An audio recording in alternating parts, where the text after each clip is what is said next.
Imagine this. The sea is calm, the horizon endless, and yet, you feel it.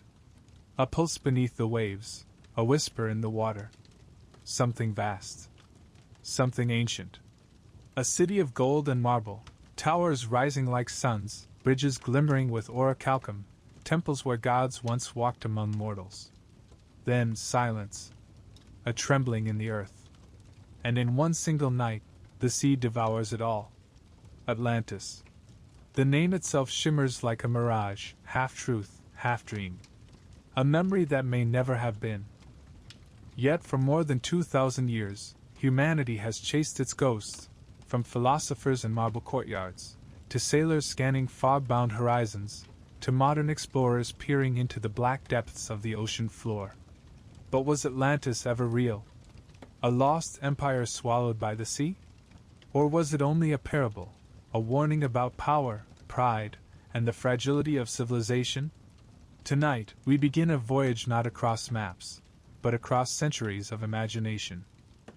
We'll walk with Plato in his academy as he whispers the first tale of Atlantis. We'll sail with explorers who swore they glimpsed islands that vanished into mist. We'll descend into volcanic ruins, trace golden myths from Egypt to the Americas, and listen to the strange silence of the deep ocean floor. And you, yes you, will be with me. Step closer. Feel the salt wind. Hear the crash of waves. Look out, far beyond the Pillars of Hercules, where the sun melts into the Atlantic. That's where the story begins.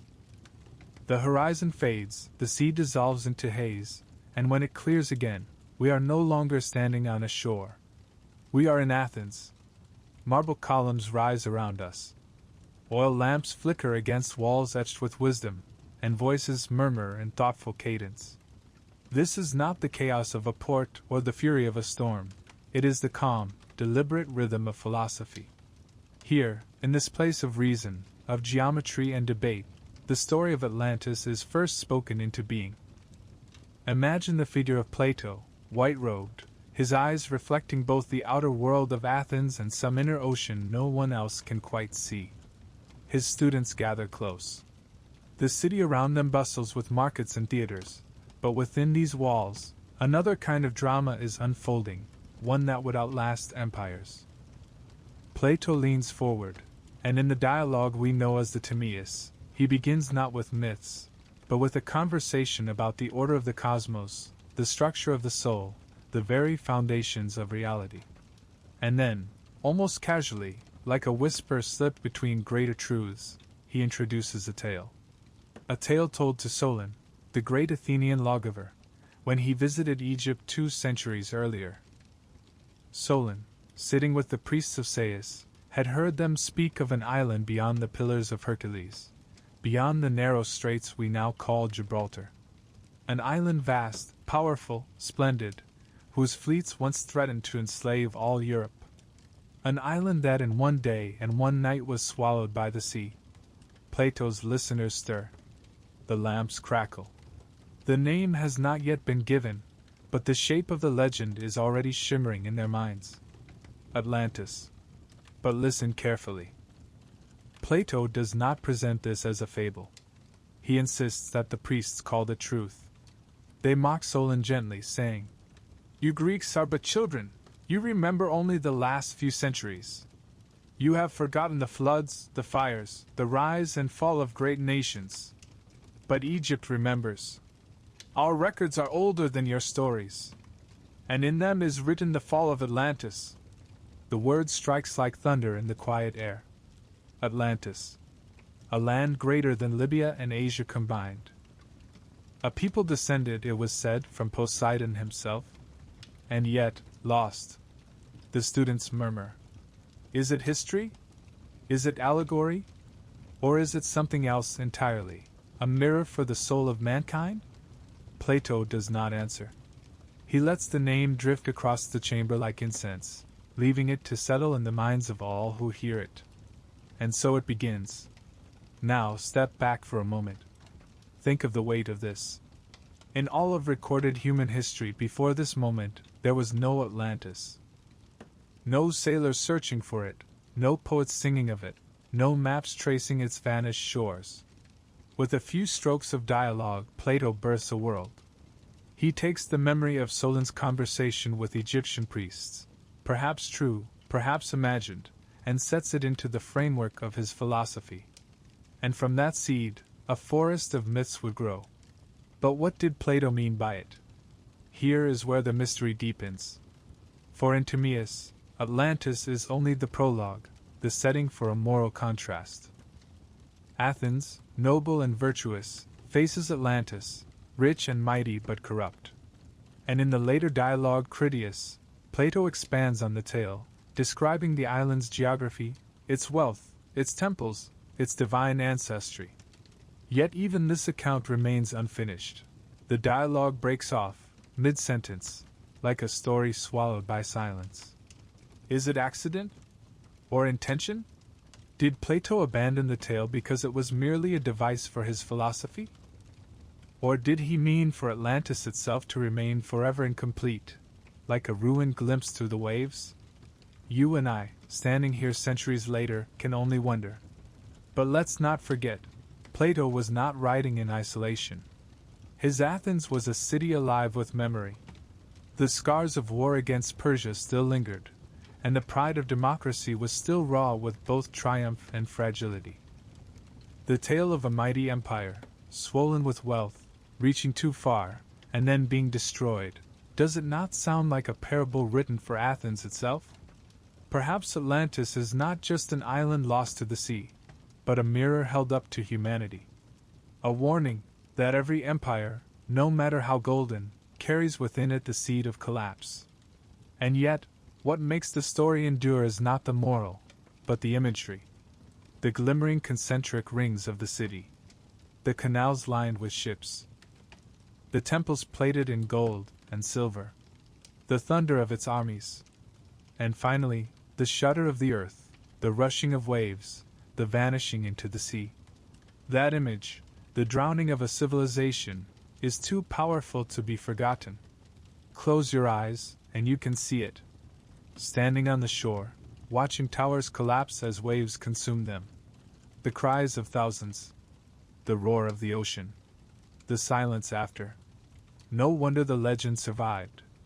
No wonder it still burns. And so, with Plato, we have the first mention.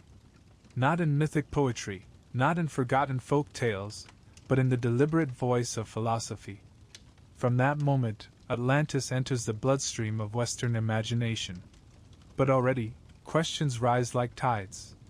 Did Plato invent it whole? Did Solon truly hear it in Egypt? Did the priests preserve some memory of a real catastrophe, the eruption of Thera, the fall of the Minoans, woven into allegory? Or was it all nothing more than a moral tale, dressed in the trappings of myth to make its lesson shine brighter? The truth lies hidden. And perhaps that is the point. For here we are, centuries later, still listening, still wondering, still chasing a name that may be nothing more than a dream. And yet, what a dream! The lamps flicker. Plato's voice falls silent. The students murmur among themselves, some skeptical, some entranced. Outside, Athens hums with life, unaware that within these walls, a story has been planted that will outlast them all. Step with me now, outside the academy.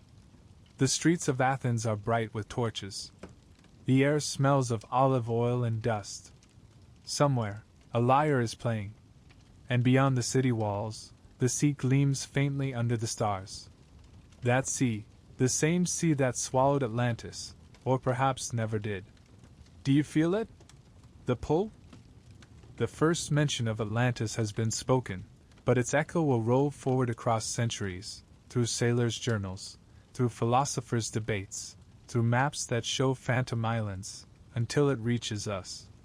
But before we follow that echo further, let us linger here. Let us stand in Plato's Athens a little longer, and truly listen, not just to the words, but to the silences between them. For in those silences, Atlantis still waits. The streets of Athens fade behind us, the marble steps of the academy dissolve into shadow, and we are left with the echo of Plato's voice. His words linger, half philosophy, half dream. But they do not stop at the whisper of a name. No, Plato does what no rumor, no sailor's yarn, no priestly riddle had done before. He paints Atlantis. He builds it, brick by brick, until it gleams before the imagination like a city rising from the sea. Listen closely. He speaks of a land beyond the Pillars of Hercules, that narrow strait where the Mediterranean spills into the great unknown Atlantic. A place vast, greater than Libya and Asia combined. The words alone widen the horizon of his students, who had never known such scale. For them, the world was a serene stage of islands, peninsulas, and familiar shores. But Atlantis?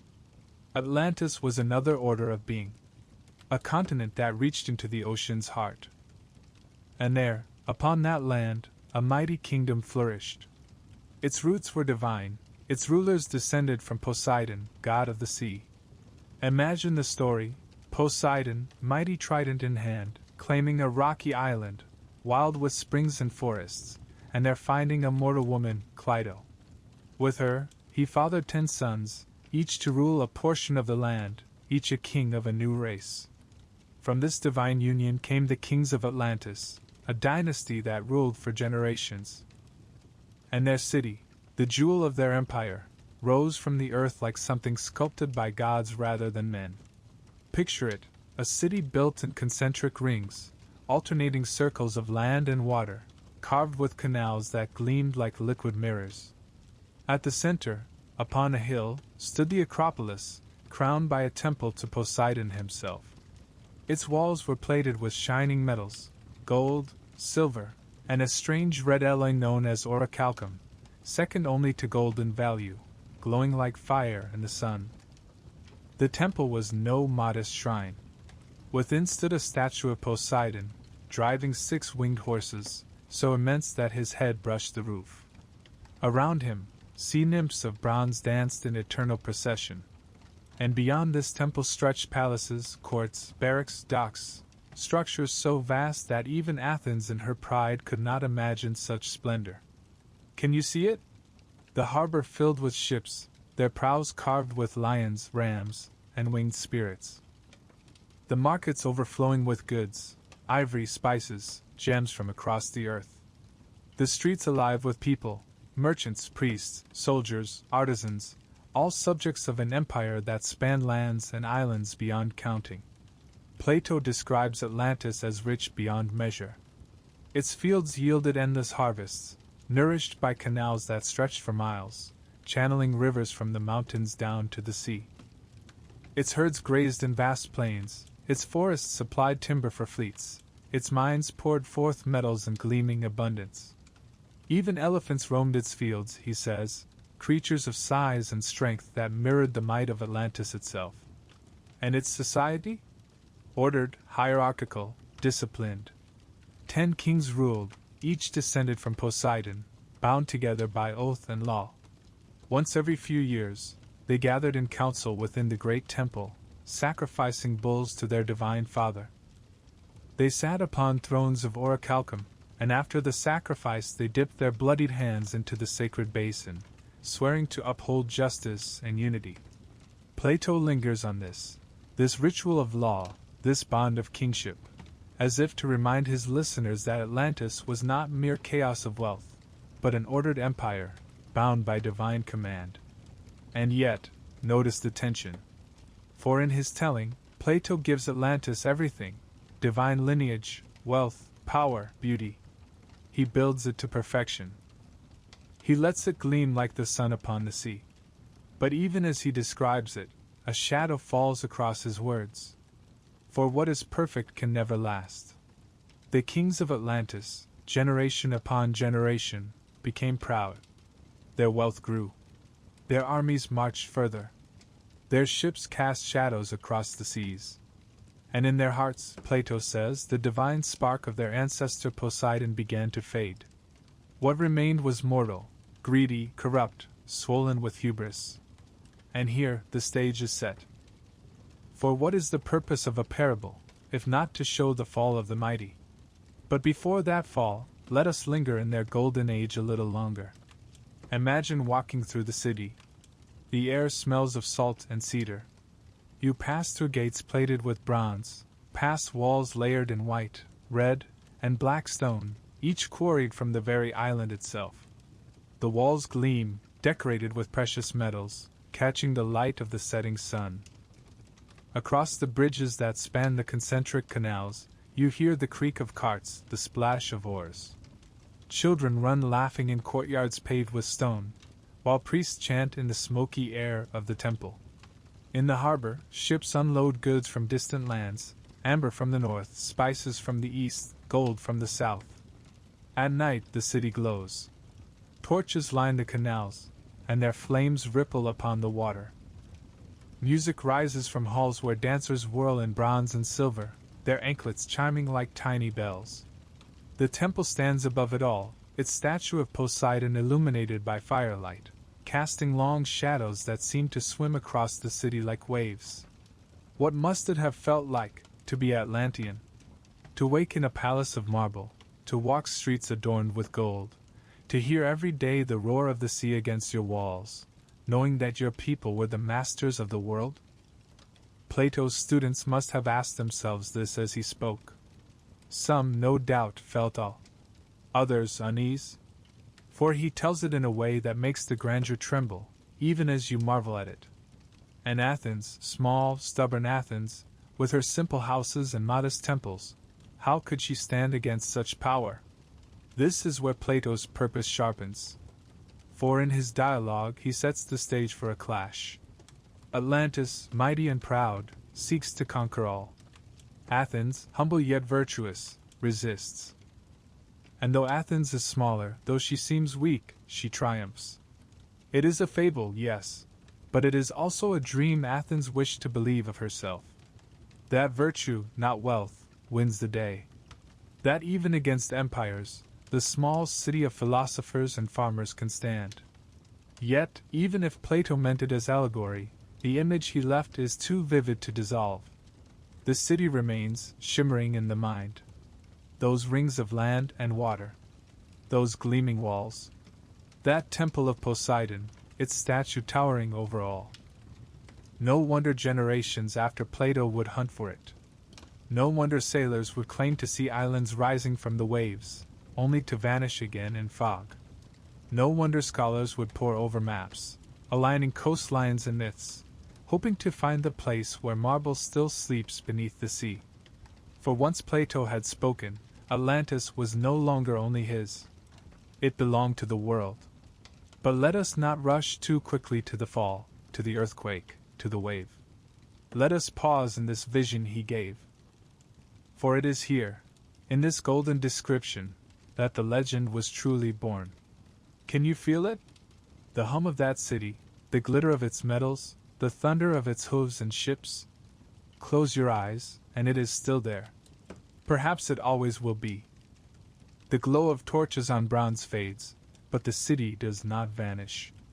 No, Atlantis still gleams before us, inviting us further. We have seen its concentric rings from above, its harbors brimming with ships, its temples towering over all. But now, let us cross the bridge and enter.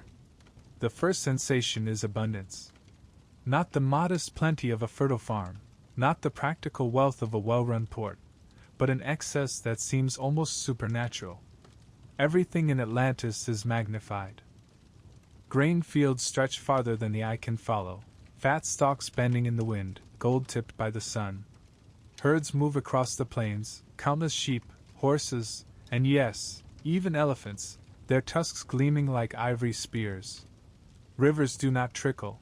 They surge, guided by channels cut so wide that they seem like man-made rivers themselves. This was no ordinary island, Plato says. It yielded in astonishing measure. Its soil was black and red, fertile beyond measure, and every crop thrived in it. Wheat, barley, fruits of every kind, groves heavy with olives, vines rich with grapes. Even spices, rare in Greece, grew freely in its earth. In a world where famine haunted every horizon, Atlantis seemed chosen by the gods. And from that richness came splendor. For what do humans do? when their bellies are full, their vaults heavy, their fields endless. They build. They adorn. They shine. Walk with me through the markets. Here, you smell the sharp sweetness of crushed grapes, pressed into wine so rich it darkens the tongue. There, pyramids of salt and spices rise, red as flame, yellow as sunlight. Bronze vessels clatter as merchants argue, weighing gold against goods, ivory against amber. The air is thick with the perfume of abundance, the sound of a people who have never known want. But the markets are only the beginning. Look to the walls, their stones are not bare. No, they are dressed in metals, shining like the sea at dawn. White stone for one ring, red for another, black basalt for a third, all quarried from the island itself. And plated over them, gleaming bronze and gold, a city that catches sunlight and turns it to fire. The bridges that span the canals are lined with statues, each one cast from precious metal, lions frozen mid-roar, dolphins caught in eternal leap, gods towering above mortals. The canals themselves sparkle, not only with water but with fleets of ships, their hulls lacquered in colors, their sails painted with emblems of kings and gods. And above it all, rising like a mountain of light, the Acropolis. The temple of Poseidon dominates the center, a sanctuary so vast that words barely serve. Its roof is plated with silver, its pinnacles tipped with gold. Inside, the air is thick with incense and torchlight. Columns rise like forests, their shafts inlaid with precious stones. And there, at the heart, the statue, Poseidon, lord of the sea, astride 6 winged horses, his trident raised to the sky. The god does not look down in pity or in mercy. He looks forward, fierce and eternal, as if he himself is the pulse of Atlantis. The statue is no small ornament. It is colossal. Its head brushes the temple roof. Its body gleams with orichalcum, that mysterious metal, copper-like, glowing red as if fire itself had been frozen into solid form. The ancients no longer knew it in their time, Plato said, but Atlantis had mines full of it, richer than any known. Imagine the awe, a people building with a metal lost to the rest of the world, shimmering with an otherworldly glow. The temple's walls are lined with gold, silver, and orichalcum, telling in reliefs the story of Atlantis, the 10 kings, their oath, their victories, their gifts to the god. Everywhere, light dances off polished surfaces, blinding in its radiance. Yet Atlantis was not only temples and markets. It was an empire of water and stone. Its engineers carved canals that radiated outward like veins, irrigating every field, feeding every port. They bridged rivers, drained marshes, raised docks large enough to hold entire fleets. Where Athens built with sweat and stone, Atlantis bent the island itself to its will, reshaping earth and sea alike. Picture the great central canal, 300 feet wide, 50 feet deep, stretching for miles from the sea to the inner ring of the city. Along its banks, warehouses and shipyards spread like forests of masts. Ships line the canal shoulder to shoulder, their decks stacked with goods, their crews shouting in a dozen languages. Atlantis was a hub of the world. Traders came from distant lands lured by its wealth. They left with ships groaning under gold and silver, ivory and gems, spices and slaves. Its harbors, like its temples, were lined in gleaming stone and metal, a showcase of wealth for every sailor who entered. The palaces, too, were magnificent. Imagine long colonnades, courtyards floored in colored stones, pools reflecting the sky. Thrones of ivory, feasts of meat and fruit laid upon tables of gold. Servants moved like shadows, their garments dyed in rich colors forbidden in poorer lands. Musicians plucked strings of harps, flutes trilled, dancers spun in silks that shimmered like flame. Every day, splendor was lived as though it were air. And the kings, those 10 sons of Poseidon's line, gathered in the great temple to renew their vows. Bulls were sacrificed, their blood poured into a basin of gold. The kings dipped their hands, swore their oaths, judged disputes, divided wealth, and planned wars. And always Poseidon's image loomed above, reminding them that though they were kings, they were also sons of a god. What kind of confidence must this have bred? To live surrounded by wealth no one else could imagine, to be told you were descended from a deity, to see everyday temples and palaces that seemed more dream than stone? Surely the Atlanteans felt they were invincible. Surely they believed their splendor eternal. But here is the secret edge to Plato's vision. Splendor can be a blessing, but it is also a test. For wealth breeds desire. Abundance breeds pride. And when men believe themselves godlike, they begin to forget that they are mortal. Plato lingers here, too, letting the wealth of Atlantis shine, even as he hints at its danger. His listeners, dazzled by the imagery, cannot help but wonder, is this a paradise, or is it already the seed of ruin?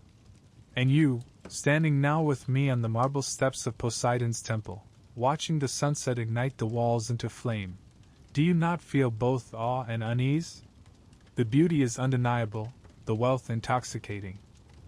But somewhere beneath the music, beneath the laughter of markets and feasts, you can almost hear it, the rumble of earth, the whisper of sea, waiting for the moment when splendor becomes downfall. For now, though, let us not leap ahead. Let us remain a little longer in the golden light of Atlantis. While the statues still gleam, the ships still crowd the canals, and the gods still smile upon their city. Breathe it in. The scent of incense, the salt of the sea, the smoke of roasting feasts. Feel the polished stone beneath your feet, the warmth of gold catching the last rays of sun. Look around you, a city like no other. A city that, once imagined, could never be forgotten. This is the heart of the legend, not just that Atlantis fell, but that before it fell, it dazzled. The music drifts from the feast halls of Atlantis, but the sound changes as we listen. It becomes louder, harsher, the clang of bronze against bronze, the pulse of marching feet. For a people so blessed with abundance, it was not enough to build, to adorn, to worship. No, Atlantis, like all empires before and after, soon discovered the intoxicating pull of conquest. Plato tells us plainly, as their wealth grew, as their hearts grew proud, the Atlanteans turned their gaze outward. The kings who had once gathered in reverence to Poseidon now began to scheme not only for justice but for dominion. Their ships, once the lifeblood of trade, became fleets of war. Their harbors, once crowded with merchants, now thundered with the drums of armies. And what an army it must have been! Plato gives numbers so vast that his listeners would have staggered to imagine them. Thousands upon thousands of ships, soldiers enough to march across continents. Chariots rattling on the plains, cavalry thundering like storms, infantry trained in ranks that moved as one. And behind them, elephants, yes, even elephants, looming like living fortresses, their tusks gleaming, their trumpets echoing across the fields. Atlantis was no longer content with its island and colonies. It reached across the sea, casting its shadow over lands from Libya to Egypt, from Italy to Tyrrhenia. One by one, kingdoms bent the knee, not from devotion, but from fear of a navy so vast the sea itself seemed conquered. But then, Athens. Picture Athens as she was in Plato's time, smaller than Atlantis, less dazzling, less wealthy. A city of philosophers, yes, but also of stubborn farmers, hoplites, and sailors. A city still scarred by wars against Persia, yet proud of her democracy, her courage, her resilience. To Plato's listeners, the contrast would have been sharp. Atlantis, the empire swollen with divine wealth. Athens, the modest republic, tested by fire yet unbroken. And so the stage was set for the clash that gives the story its moral edge. The Atlanteans sought to bring Athens under their dominion, to make her another jewel in their crown. Their fleets darkened the seas, their armies marched upon the coasts of Greece. To the smaller city-states, it seemed inevitable. How could Athens stand against such power? But in Plato's telling, Athens does stand. The Athenians, virtuous, disciplined, united, resist the onslaught. They muster their hoplites, their triremes, their courage. They fight not for wealth, not for empire, but for freedom. Against all odds, they defeat the Atlanteans, driving them back, breaking their pride. Pause here and notice. This is more than a battle story. This is Plato's Athens speaking to itself, reminding itself of its ideal. For in truth, no such war between Athens and Atlantis was ever recorded. But in the dialogue, Athens becomes the moral counterweight to Atlantis. Virtue against corruption. Simplicity against excess. Courage against hubris. Still, let us not reduce it to allegory alone. Imagine it as if it were real. The Athenian fleet slipping out from Piraeus, sleek triremes cutting the waves, oars flashing in unison. The sun on bronze shields, the salt spray on hardened faces. They know they are outnumbered, but they row anyway, hearts bound by the knowledge that to yield is to lose not only their city but their freedom. And across the sea, the Atlantean fleet. Ships larger, heavier, bristling with soldiers. Their sails are painted with emblems of Poseidon, their decks tower above the Athenian hulls. From a distance, they look like a moving city, an armada so immense it seems no storm could scatter it. The clash, when it comes, is thunder. Oar breaks against oar, bronze rams splinter hulls. Men shout, waters foam, ships lock together, and the battle turns to hand slaughter upon decks slick with blood. On land, the clash is no less fierce. Atlantean chariots thunder across the plains, drawn by horses bred in rich fields, their wheels flashing with bronze. Elephants charge, scattering ranks, their tusks sweeping men aside like reeds. But the Athenians hold. Shield wall against chaos, discipline against excess. Their phalanxes locked together, their spears thrust forward, their courage unbreakable. Plato does not linger on the tactics, but the message is clear: the Athenians, though small, prevail. They break the might of Atlantis, not because they are stronger in arms, but because they are stronger in virtue. And here lies the heart of the parable. For Plato was not writing history. He was writing warning. He wanted his audience to see that wealth without justice is ruin, that power without restraint collapses, that hubris is always the enemy of man. But even as we acknowledge this, do not let the imagery slip away. Picture the clash as if it were painted upon the walls of a temple, the shining city of Atlantis, its armies vast, its fleets unnumbered, and against it the modest but steadfast warriors of Athens, holding the line. The tide of empire crashing against the rock of virtue. And when the waves recede, it is not Atlantis standing tall, but Athens. The students in Plato's academy must have felt a chill as he spoke it. For was this not their greatest dream?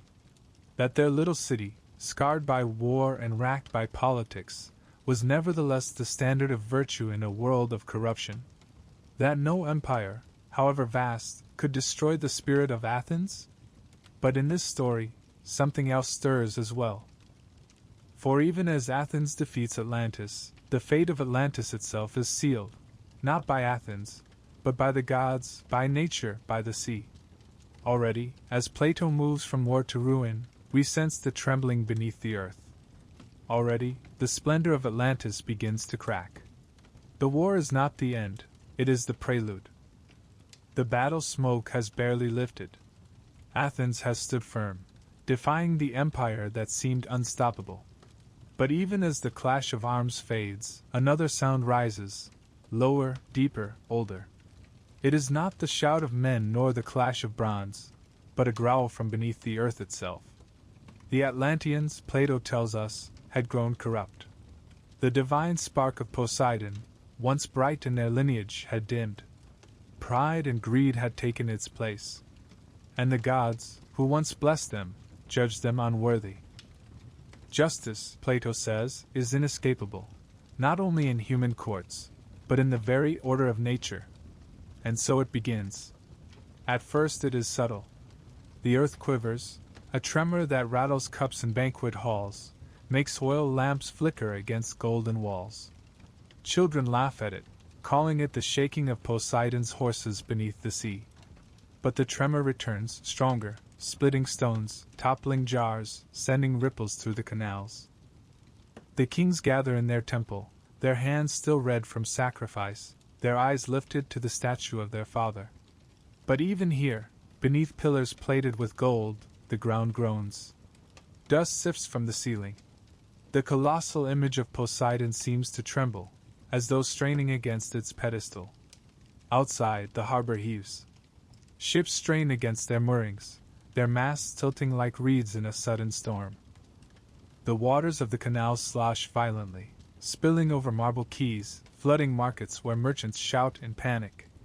Then comes the sound. A roar, vast and unbroken, as if the ocean itself is inhaling. Dogs howl. Birds lift in frantic swarms. Farmers on the plains clutch their children as the ground splits, as fields that once yielded grain gape open to swallow them whole. The mountains groan. Great boulders tumble from their slopes, crushing herds, damming rivers. Springs that once ran clear now gush with mud. The forests sway like grass in a gale. And then, the sea rises. Not gently, not with the slow patience of a tide, but in a wall, a living mountain of water surging toward the city. Sailors in the harbor drop their ropes and cry out, but the cry is lost in the roar. Ships are lifted like toys, hurled against one another, splintered into kindling. The quays vanish beneath foam and spray. In the city, panic. Citizens rush to the higher rings, fleeing across bridges crowded with carts and animals, priests carrying statues of gods, mothers clutching infants, soldiers shouting orders no one can hear. The concentric canals that once made the city a marvel now become its trap, each ring flooding, each bridge jammed with the desperate. The temples shake. Columns split. Golden statues crash to the ground, their faces breaking against stone. The colossal image of Poseidon cracks, the trident shattering, its pieces lost in the flood. Incense smoke mixes with the choking stench of salt water and fire. And the fire, yes, fire joins the ruin. For as the earth quakes, lamps topple, kitchens blaze, and flames race along wooden roofs, turning the night into a fever of red and black. Smoke rises into a sky already darkened with ash. The sea surges again, higher still. Whole districts vanish. Palaces crumble, their mosaics breaking apart into colored fragments swept into the tide. The cries of thousands rise, then are smothered in the roar of water. On the plains beyond the city, armies collapse in terror. Chariots sink into sudden fissures, horses rear and fall. Elephants, once the pride of Atlantis, bellow as the ground swallows them. Rivers burst their banks, turning fields to lakes, carrying away huts, granaries, villages. And still the shaking does not stop. In one day and one night of misfortune, Plato says, the island of Atlantis disappeared into the sea. Try to imagine it, the grandeur we saw, the bridges lined with statues, the palaces plated with gold, the markets rich with spice and song, all gone. Swallowed. What had gleamed by firelight now lies in darkness, pressed beneath silt and salt. In the silence after, only the sea remains. Where once a continent stretched, there is now only an endless expanse of water. Sailors who once traded with Atlantis look toward the horizon, but see nothing. The harbors are gone. The mountains are gone. The temples are gone. Even the memory of their exact place is gone. All that lingers is the story. And here, Plato's listeners must have shuddered. For they knew earthquakes. They knew floods. They had seen villages swallowed, temples toppled, coasts reshaped by the fury of the earth and sea. To them, Atlantis was not an impossible fantasy, but an echo of what they feared, that no city, however strong, could stand against the will of nature. But was it punishment? Or was it chance? Was it the gods' judgment upon pride, or the blind collision of earth and ocean? Plato leaves the question unanswered. His purpose is clear enough, to remind his students that wealth without justice ends in ruin, that no empire is eternal. Yet the imagery he conjures is more than moral. It is myth. It is vision. Close your eyes. Hear the roar of the sea. Feel the trembling beneath your feet. See the glow of golden walls sinking beneath the foam. That is the cataclysm, not a dry lesson, but a living nightmare. And in that nightmare lies the seed of fascination. For ever since, humanity has asked, where? Where did this happen? Was it a parable, or was it memory? Did Atlantis truly sink, or was it only a story meant to stir the soul? We do not know. We cannot know. But still we search. And so, the waves close over the city. The night falls silent. The sea swallows its prey. And the name, Atlantis, slips into legend. Yet, even in silence, the question echoes, was this the end of a people, or only the beginning of a story that would never die? The sea is calm again. Not a trace of Atlantis remains above the water. Only the horizon stretches, smooth and endless, as though nothing had ever disturbed it. To look at it now, you would never believe that towers of gold once shone here, that ships once filled these harbors, that a temple to Poseidon once rose against the sky. And yet the story lingers. It lingers because Plato spoke it. And because Plato spoke it, the question cannot be drowned. Did Atlantis truly exist? Or was it always something else, an allegory, a mirror, a warning disguised as a tale of stone and sea? Imagine yourself once more in Plato's academy. The philosopher has just recounted the destruction of Atlantis. The lamps flicker, the air is heavy, the students murmur. But then, slowly, inevitably, minds turn from awe to inquiry. One raises a hand. Master, was it real? Did this island truly sink beneath the waves, or is it but a fable you have wrapped in grandeur? Plato does not answer directly. He rarely does. Instead, he gives hints, gestures, openings through which the attentive may glimpse his meaning. He tells us that Atlantis was spoken of by Egyptian priests to Solon, the Athenian lawgiver. That it was history, not myth, recorded in temples older than Greece itself. He insists it was no mere invention, but truth passed from the wise to the wise. And yet, listen carefully, he also frames it as a moral lesson. For what is Atlantis, if not the embodiment of hubris punished, of power corrupted, of wealth destroyed by its own excess? This is where the tale balances, poised between myth and allegory. On one hand, it has all the marks of a fable, a great city made too perfect, a divine lineage made too grand, a fall made too swift. Such stories are the bread and wine of myth, found in every culture. Babel reaching toward heaven and struck down, the flood cleansing a world grown corrupt, Icarus soaring too high on wings of wax, only to plummet into the sea. Atlantis fits perfectly among them, a city too proud, drowned by its own ambition. But on the other hand, why such detail? Why the precise measurements of canals and harbors, the exact description of metals, the lineage of kings, the rituals of law? Why the claim of Egyptian records, the invocation of Solon's authority, the insistence that this is history, not invention? Could it be both? Perhaps Plato knew what every great storyteller knows, that truth wears many garments. A story may be both invention and memory, both parable and echo. The people listening might take it as history, while the philosopher intends it as allegory, and yet both might be right. Think of Athens in Plato's day. It was a city battered by war, torn between democracy and tyranny, scarred by wealth and ambition, struggling to hold to virtue while grasping for power. To tell such a city that it must beware hubris is one thing. To show it, through the gleaming rise and sudden fall of Atlantis, is another.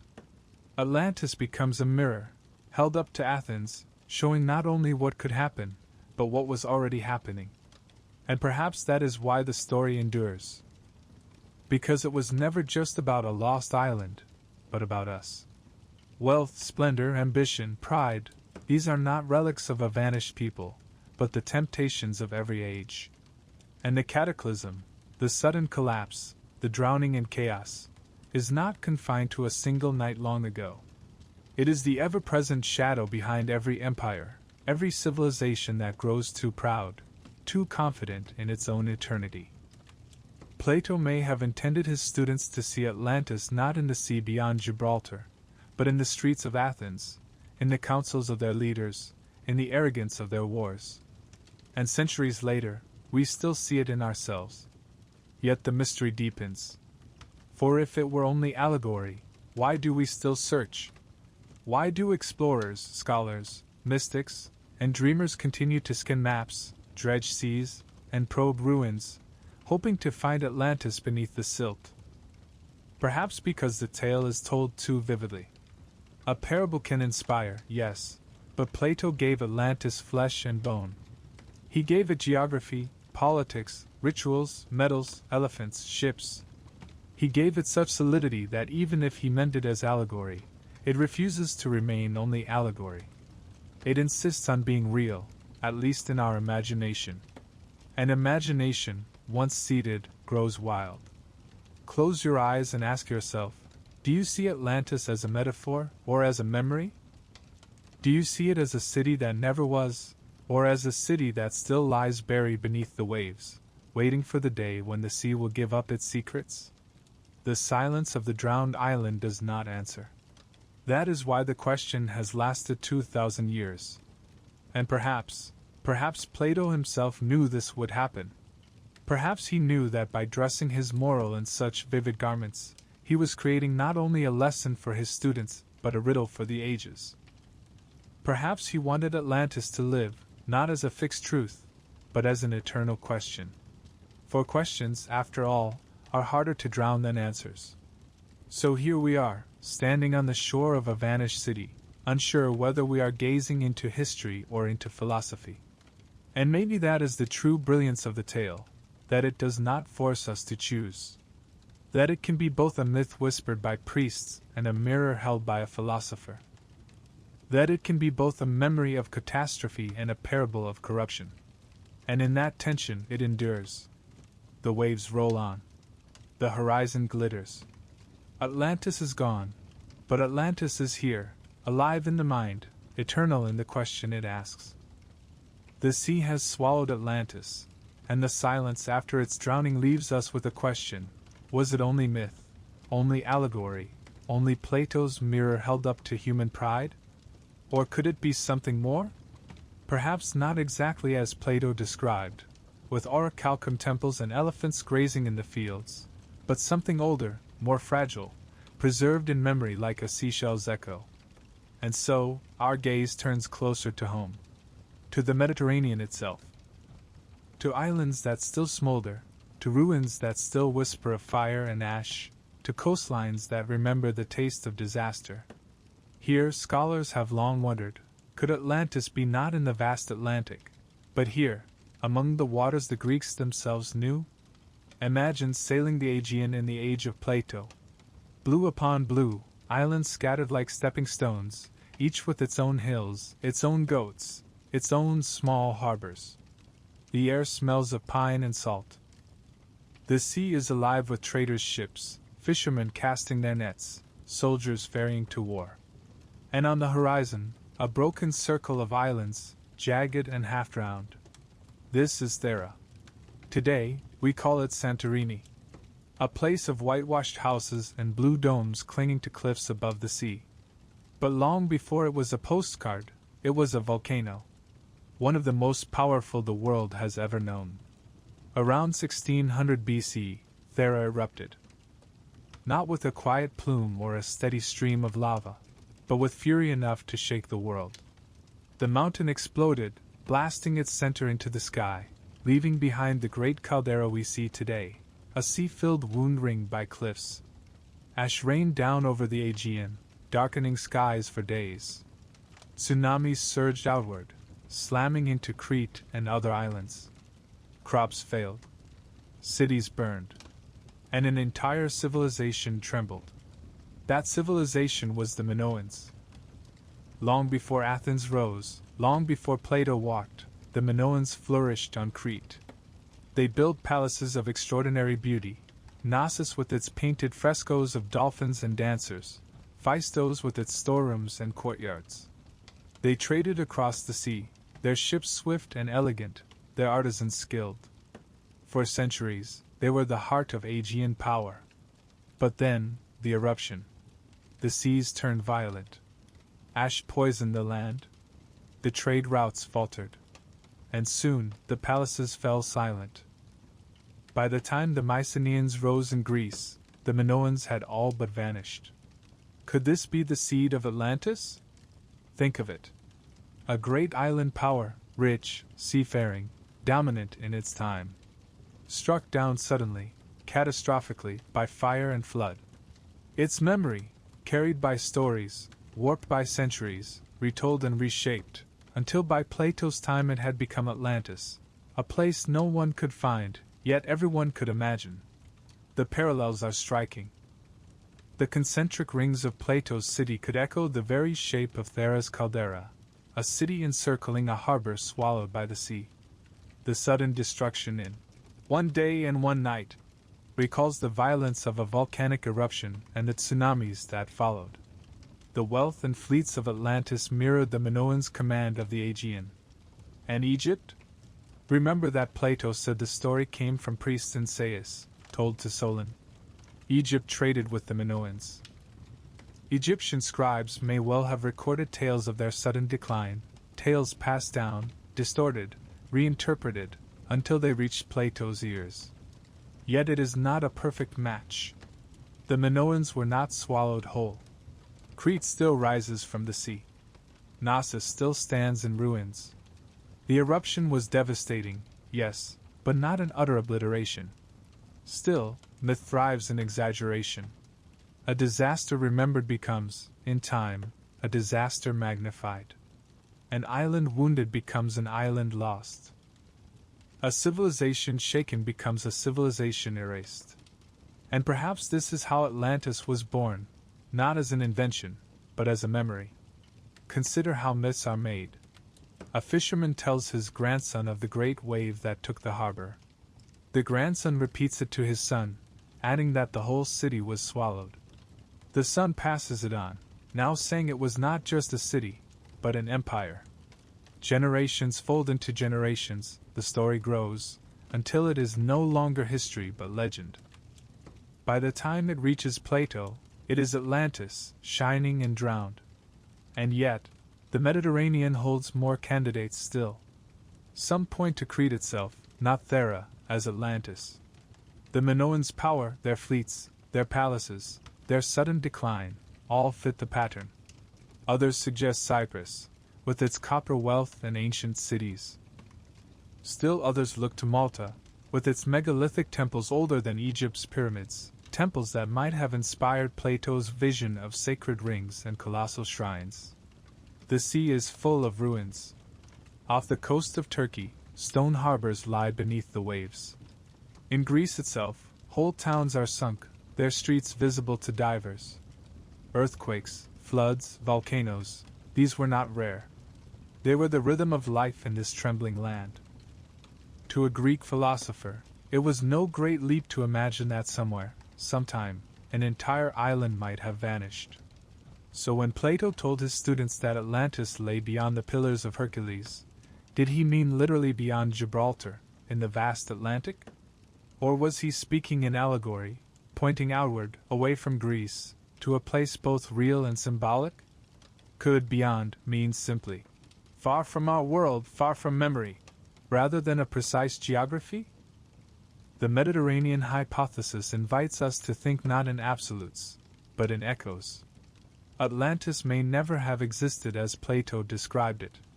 But the world of Plato had already seen cities fall, islands drowned, empires crumble in fire and flood. To cloak these memories in the robes of myth was natural, almost inevitable. And here is the beauty of the hypothesis. It allows Atlantis to be both. Both myth and memory, both allegory and history. The Minoans may not have been Atlantis, but they may have been its ghost, its seed, its echo. Stand now on the cliffs of Santorini. The caldera stretches below, blue waters filling the hollow where the mountain once stood. White houses cling to the rim, tourists sip wine and gaze at the sunset. But if you close your eyes, you can still feel it: the thunder of eruption, the choking ash, the roar of waves surging outward. You can still see ships lifted and hurled, fields drowned, cities silenced. And in that moment, Atlantis is here. Not beyond Gibraltar, not beneath the Atlantic, but beneath your feet, in the trembling memory of the earth. The Mediterranean remembers. And through its memory, Plato's Atlantis still breathes. The cliffs of Santorini fade into the horizon, their jagged rim glowing in the sunset. The memory of fire and ash lingers in the air, and for a moment it feels as though the story of Atlantis might be satisfied here, in the Mediterranean, among the trembling islands the Greeks themselves knew. But the tale will not stay confined. The sea beckons outward, beyond the familiar, beyond the Aegean, beyond even the sheltering cradle of the Mediterranean itself. And so, our gaze shifts west. Past the islands of Sicily, past Sardinia and Corsica, past the wide blue of the Tyrrhenian Sea, toward the strait the ancients called the Pillars of Hercules. There, where the mountains of Spain press close against the ridges of Morocco, the Mediterranean ends, and the Atlantic begins. It is here Plato placed Atlantis, an island larger than Libya and Asia combined, lying beyond those pillars, ruling over islands and lands, casting its power back toward the Mediterranean itself. If Atlantis was not Santorini or Crete, then it must be here, in the ocean that even the boldest sailors feared. And from the day Plato first spoke the name, dreamers and explorers began to look westward, into the Atlantic's endless horizon, searching for a city swallowed but not forgotten. The Atlantic is a different world from the Mediterranean. Where the inner sea is ringed by friendly coasts and dotted with islands, the Atlantic yawns wide and empty, its swells immense, its storms fierce. To Greek sailors, it was Okeanos, the encircling sea, the edge of the known world. Few dared it. Fewer returned. But the allure of Atlantis gave courage. Some said the island lay not far from the strait itself, perhaps among the Canary Islands, which rise in volcanic peaks off the coast of Africa. Their mountains smoke with fire, their coasts are lashed with waves, their climate lush. To sailors stumbling upon them, they must have seemed otherworldly, a garden at the edge of the world, where the gods had hidden their secrets. Could these be the surviving fragments of Atlantis, the mountain tops of a drowned land? Others looked farther still, to the Azores, scattered in the mid-Atlantic like stepping stones halfway to the horizon. Their cliffs are black with volcanic stone, their valleys green, their waters teeming with fish. The Portuguese would not officially reach them until the 15th century, but older maps hint at islands drawn before their discovery. Did sailors from earlier ages, Phoenicians, Carthaginians, perhaps even Greeks, glimpse them, weaving their existence into tales of Atlantis? And then there were the great underwater plateaus, vast stretches of seabed now mapped by modern science. The mid-Atlantic ridge, rising from the deep, has often been imagined as the drowned spine of a continent. In the 19th and 20th centuries, scientists and mystics alike pointed to it, saying, "Here lies the lost land, here beneath these waters once rose the towers and harbors Plato described." The allure is not only geographical. It is emotional. To place Atlantis in the Atlantic gives it space to be vast, to be mighty, to be what Plato said it was, larger than Libya and Asia combined, a true continent. The Mediterranean feels too small, too close, too known. But the Atlantic, the Atlantic still whispers. Its depths are black and uncharted, its storms fierce, its distances humbling. It is the perfect place to hide a mystery. And so, across centuries, explorers sailed into it with Atlantis in their minds. In the Middle Ages, sailors told of phantom islands, Antilia, St. Brendan's Isle, High Brazil, lands glimpsed in mist, then gone. These may have been mirages, errors of navigation, or the play of light on waves. But in the imaginations of those who told them, they were proof Atlantis still lingered. By the time of the Age of Discovery, the hunt for Atlantis became entangled with the discovery of new lands. When Columbus crossed the ocean, some whispered that he sought not only Asia but Atlantis, believing the islands he found to be fragments of the lost world. Others later looked to the Caribbean itself, pointing to Cuba, Hispaniola, or the Bahamas as remnants of the great island, their shallow waters hiding drowned plateaus. The Atlantic became a canvas for imagination. Wherever islands rose, Atlantis might have been. Wherever ruins were glimpsed, whether natural formations or true remnants of earlier peoples, they were seized upon as evidence. Off the coast of Bimini in the Bahamas, strange stone-like formations were discovered underwater in the 20th century, called the Bimini Road. To some, they are natural beach rock. To others, they are streets of Atlantis itself, lying just beneath the waves. And with each discovery, or each illusion, the legend grew. But consider how Plato described the location. Beyond the Pillars of Hercules. To a Greek of his time, that phrase meant outside the Mediterranean, into the open Atlantic. Not necessarily far, but not within the familiar world either. The Canary Islands, the Azores, these fit the clue. And in their volcanic nature, in their strange isolation, they offer fertile ground for the myth to take root. Yet still, the problem remains: no ruins have been found. No temples, no statues, no walls plated in gold. Only the whisper of waves, the mirages of sailors, the dreams of explorers. And perhaps that is the point. For to search the Atlantic for Atlantis is to search not only the sea, but the self. It is to face the horizon and wonder what lies beyond. It is to turn imagination into compass, desire into sail. Atlantis in the Atlantic is less a destination than a direction, a call to voyage, to dare the unknown, to believe that somewhere, just beyond sight, a city of wonders waits. Close your eyes and picture it. The Canary Peaks glowing in sunset. The Azores rising from mist, their forests alive with birdsong. The ocean beneath hiding vast ridges, drowned plateaus, trenches deep as mountains are high. Somewhere in that immensity, could there not once have been a land, swallowed in a night of floods and earthquakes? Could not the ruins of Atlantis lie there still, silent, waiting?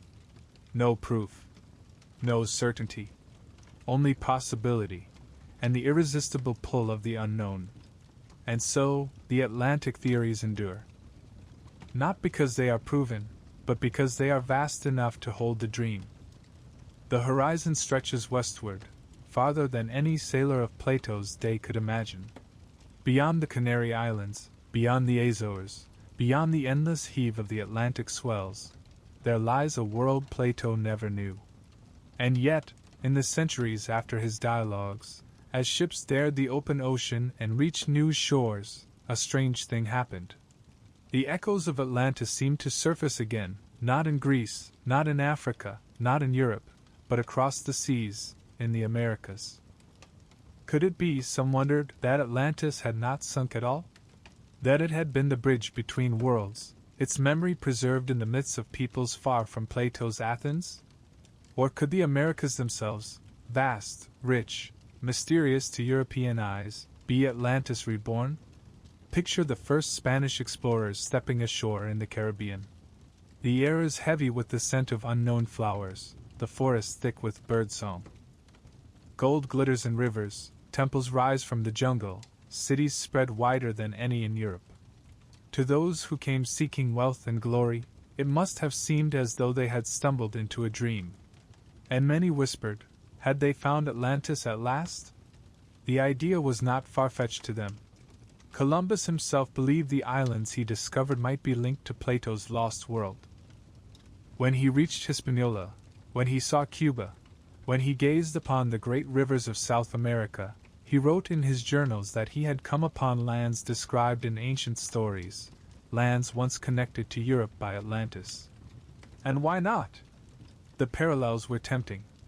Plato spoke of a mighty island empire, rich in gold, powerful in ships, ruling over lands across the sea. The Spanish saw empires like the Aztec and Inca, gleaming with treasures, their rulers adorned in gold, their cities vast. To them, it was as though the pages of Plato had come to life. Among the Maya, Aztec, and Inca, myths of origin spoke of gods who came from the sea, often bearded, often pale. The Aztec told of Quetzalcoatl, the feathered serpent, who came from across the waters and promised to return. The Maya had Kukulkan, a similar figure, a bringer of knowledge and order. The Inca spoke of Viracocha, a creator god who walked the earth in human form, teaching laws and arts before departing across the ocean. To European ears, these tales sounded uncannily like echoes of Atlantis. Bearded gods from across the sea? A lost homeland of wisdom and power? Could these not be distorted memories of Atlanteans who had survived the cataclysm, fled across the waters, and seeded civilization in the New World? The Spanish, of course, bent the stories to their own ends, using them to justify conquest. They claimed the return of gods. They cast themselves as heirs to ancient prophecy. But behind their propaganda lingered the haunting possibility that perhaps the myths were not inventions at all, but fragments of a story older than any nation, an echo of Atlantis carried across the ocean. Consider, too, the great cities of the Americas. Tenochtitlan, built on a lake, its canals and causeways gleaming with stone, its markets crowded, its temples towering. How different is this from Plato's concentric rings, from Atlantis' canals and harbors? Or Cuzco, the heart of the Inca Empire, its stones cut so perfectly they still defy modern engineers. Or Teotihuacan, city of the gods, with its vast pyramids aligned to the stars. To Europeans, who expected wilderness, these cities seemed as miraculous as anything Plato described. And the riches, gold and silver in abundance, more than Europe had dreamed. Plato's Atlantis had mines rich in metals, palaces plated in gold. Here, too, the parallels dazzled. Could it be coincidence? Or was it proof? The Americas offer not just mythic connections, but geographical ones. Some thinkers proposed that Atlantis had been a continent bridging Europe and the New World, lost beneath the sea, leaving only fragments like the Caribbean islands. The shallow waters of the Caribbean, dotted with isles, seemed to suggest a sunken land. The Bahamas, with their submerged stone-like structures, fed speculation. Even the vastness of the Amazon, with its hidden civilizations, became woven into the tale. Atlantis had not perished, but lived on across the ocean. Yet the idea was not without its shadows. For just as Atlantis was said to have fallen through corruption and greed, so too did the Spanish cast the peoples of the Americas, as proud, as fallen, as ripe for conquest. The allegory of Atlantis became, in their hands, both justification and warning. The New World was Atlantis found, and Atlantis doomed. But let us pause, step away from the conqueror's gaze, and listen to the native myths themselves. Quetzalcoatl, Viracocha, Kukulkan, these are not Atlanteans in exile, but gods of their own worlds, rooted in their own landscapes, born of mountains, rivers, and skies very different from Plato's Greece. To reduce them to fragments of Atlantis is to miss their own brilliance. And yet, the resonance remains, haunting, undeniable. Perhaps it is less about Atlantis giving rise to these myths, and more about a shared human pattern. Across cultures, across oceans, people remember golden ages, lost lands, floods that destroyed and cleansed, gods who came from afar. Atlantis is but one name in a chorus of voices, each telling of loss and longing.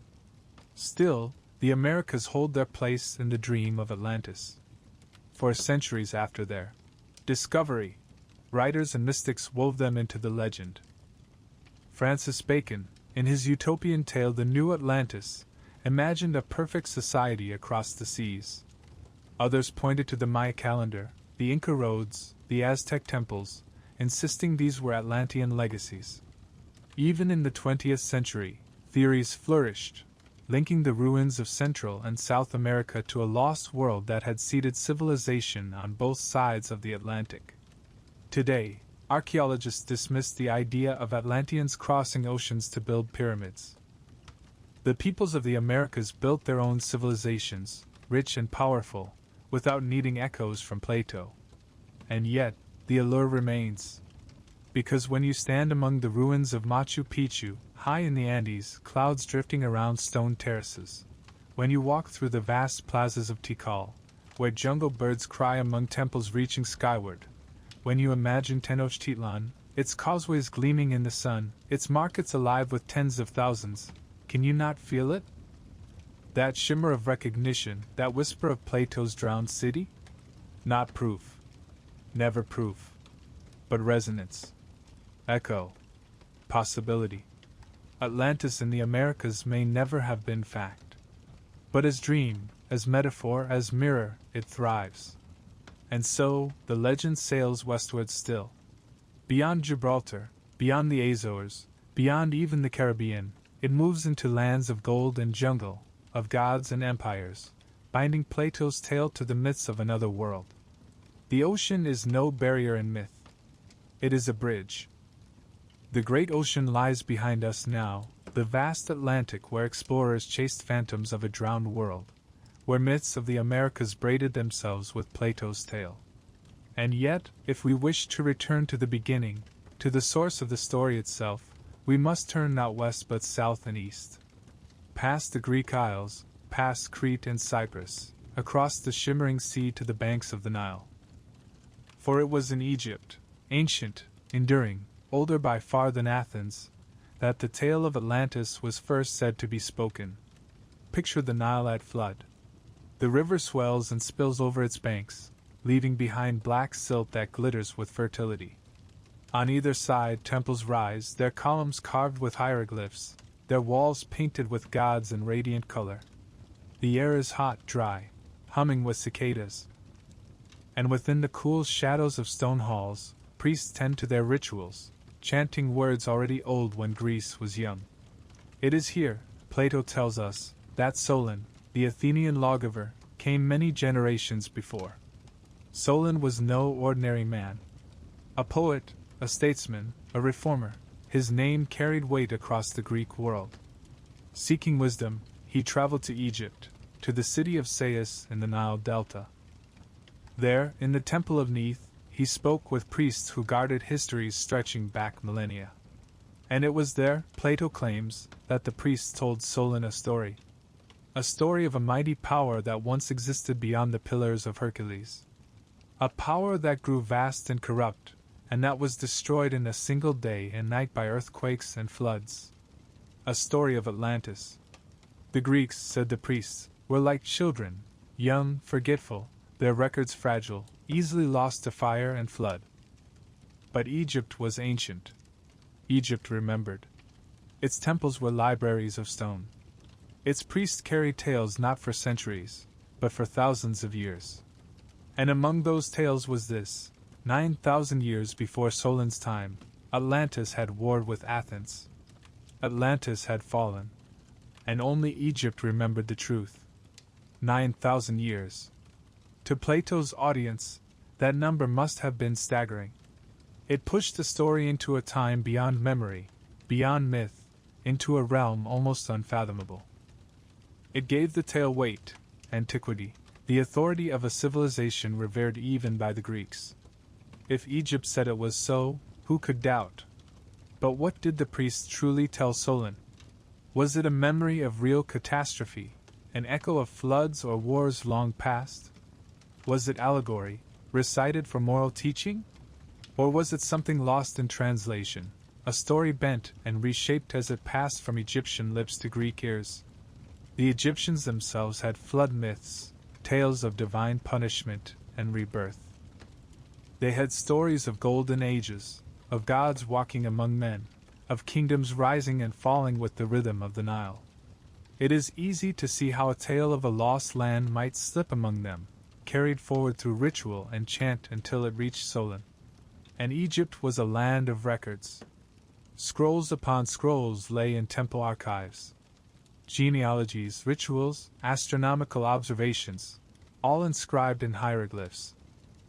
To Greek visitors, this gave the Egyptians an aura of timeless knowledge, of wisdom that reached back to the dawn. A tale told by Egyptian priests was no ordinary tale. It carried the weight of eternity.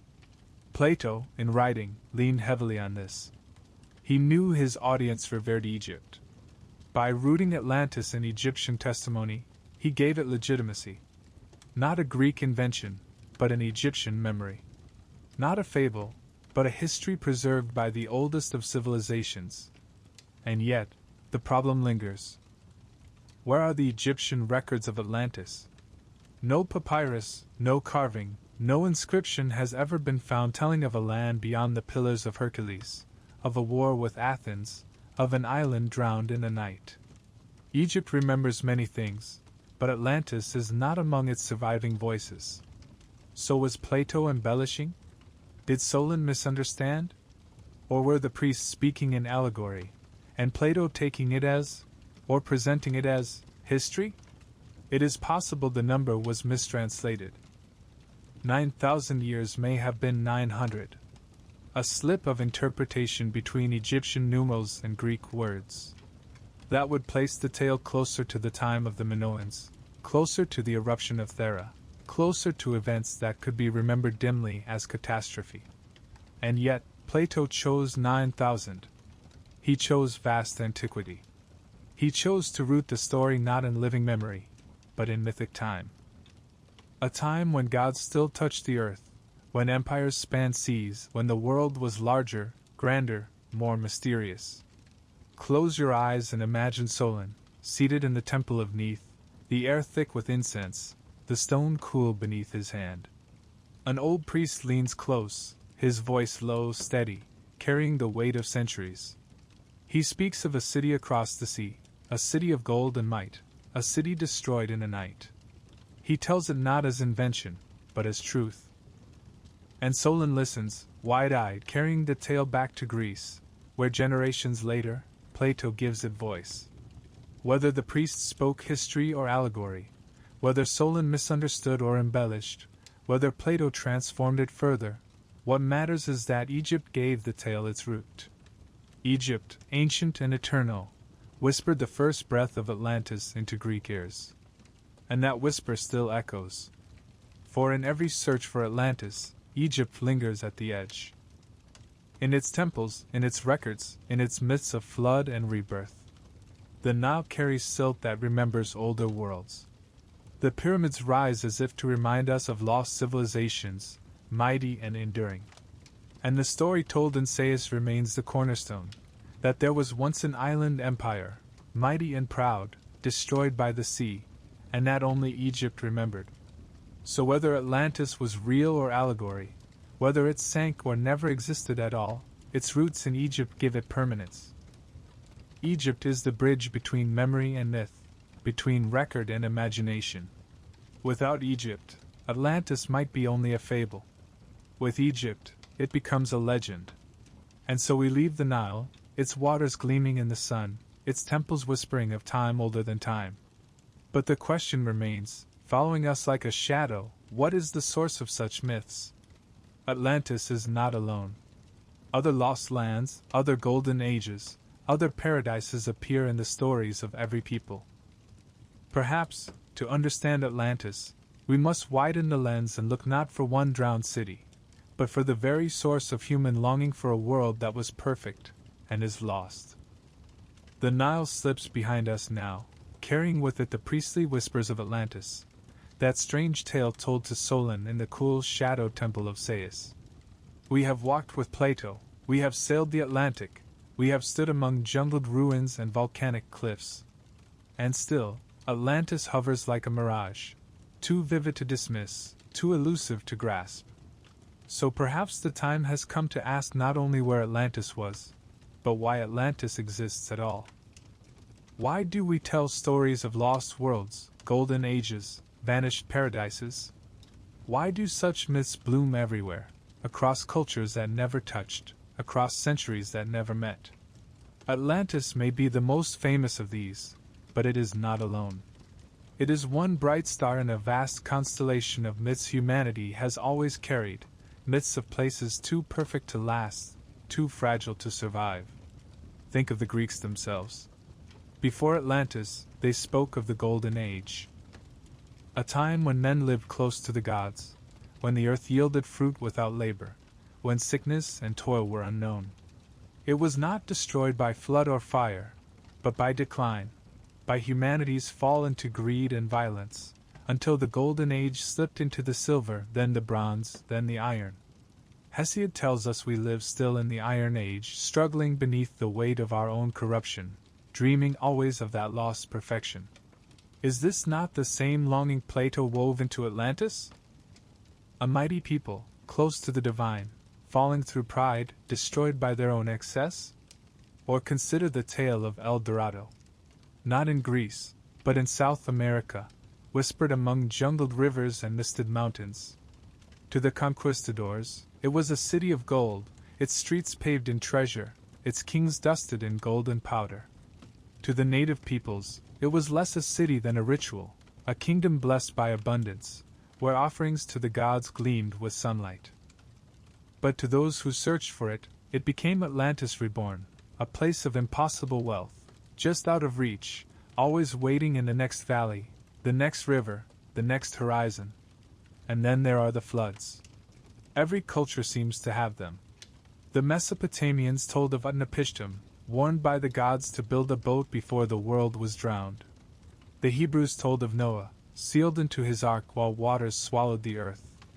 The Indians told of Manu, who was guided by a fish to safety. The Aztec told of a world destroyed by water before the birth of our own. The Greeks themselves told of Deucalion, who survived a flood sent by Zeus to punish mankind. Different names, different gods, but the same rhythm, a world destroyed, a remnant saved, a memory of catastrophe written into the bones of culture. And Atlantis, too, is drowned, swallowed by waves in one night, leaving behind only story. Why do we tell such tales? Perhaps because we need them.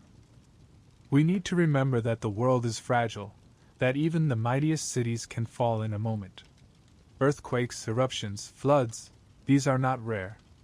They scar the land, they shatter lives. To tell of a lost city beneath the waves is to give form to our deepest fear, that nothing endures. But it is also to give form to our deepest hope, that somewhere, somehow, perfection once existed. That there was a time when gods walked with men, when cities shone with gold, when life was unbroken harmony. Even if it is gone, even if it is unreachable, the dream of paradise lingers, a reminder that the world need not always be as it is. Atlantis, El Dorado, the Golden Age, the land of Cocaine, Shangri-La, High Brazil, all these are mirrors of the same longing. Each culture shapes it differently, clothing it in its own gods, its own geography, its own disasters. But at the root is the same pulse, the ache for something lost, the yearning for something beyond reach.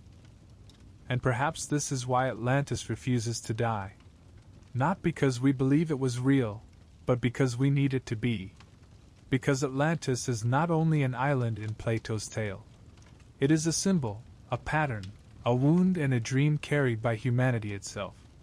Think of the fireside storyteller, in a village by the sea, long before writing. The children lean close, the elders nod. The storyteller speaks of a land that once was, a land that gleamed with abundance, a land destroyed. The waves crash outside, the fire crackles within.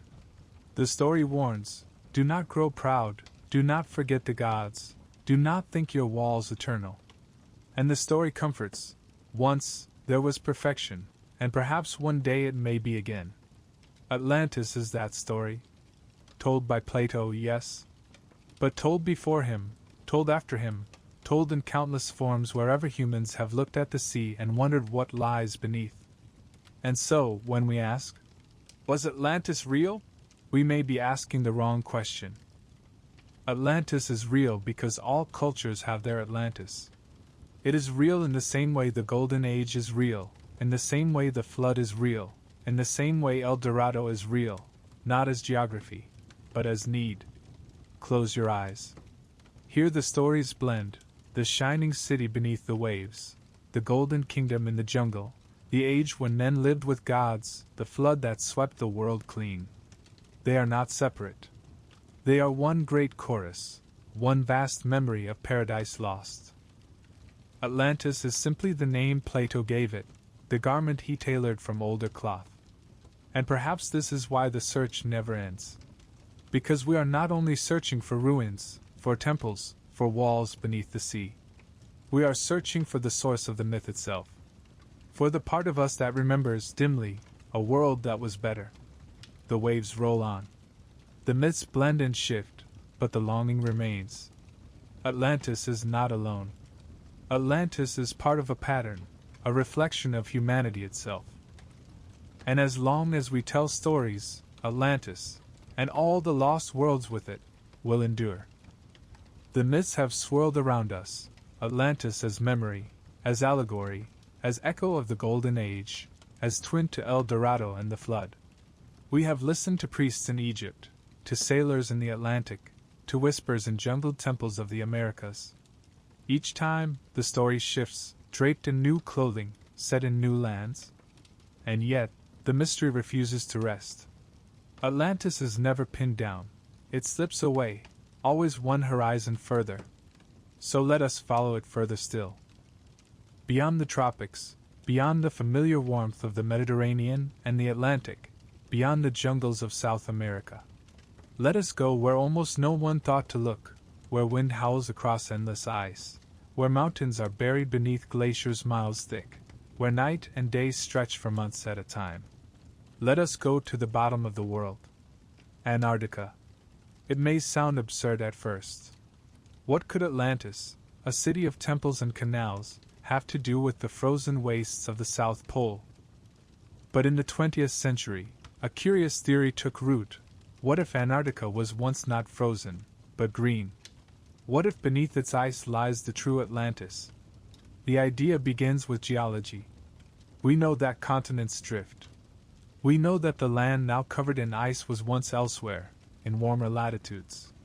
Millions of years ago, Antarctica was forest, lush with rivers and life. Fossils of leaves, even of dinosaurs, testify to its verdant past. In deep time, Antarctica was not the barren desert of snow we see today, but a land of abundance. But could it have been so in human memory? Some say yes. The Antarctica hypothesis rests on the suggestion that the continent was not always icebound, that in the age of early civilizations, perhaps only 12,000 years ago, it was temperate. Advocates point to the end of the last ice age, when glaciers retreated, seas rose, and climates shifted. Could Antarctica have been habitable then? Could a great civilization have flourished there, only to be buried when the ice returned? One piece of evidence often cited is the Piri-Reis map. Drawn in 1513 by an Ottoman admiral, it appears to show parts of South America with surprising accuracy. But more curious still, some claim, is that it shows the coastline of Antarctica, not as we know it today, covered in ice, but as it would look beneath, free of its frozen cloak. How could a 16th century mapmaker know this? Piri-Reis himself wrote that he compiled his map from older sources, some ancient, some lost. Could those sources have preserved Atlantean knowledge of Antarctica before the ice? The theory deepens.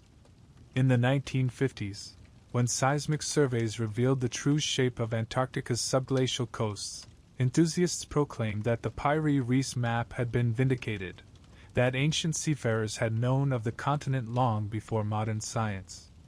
To them, this was proof Atlantis had been Antarctica. The image is striking.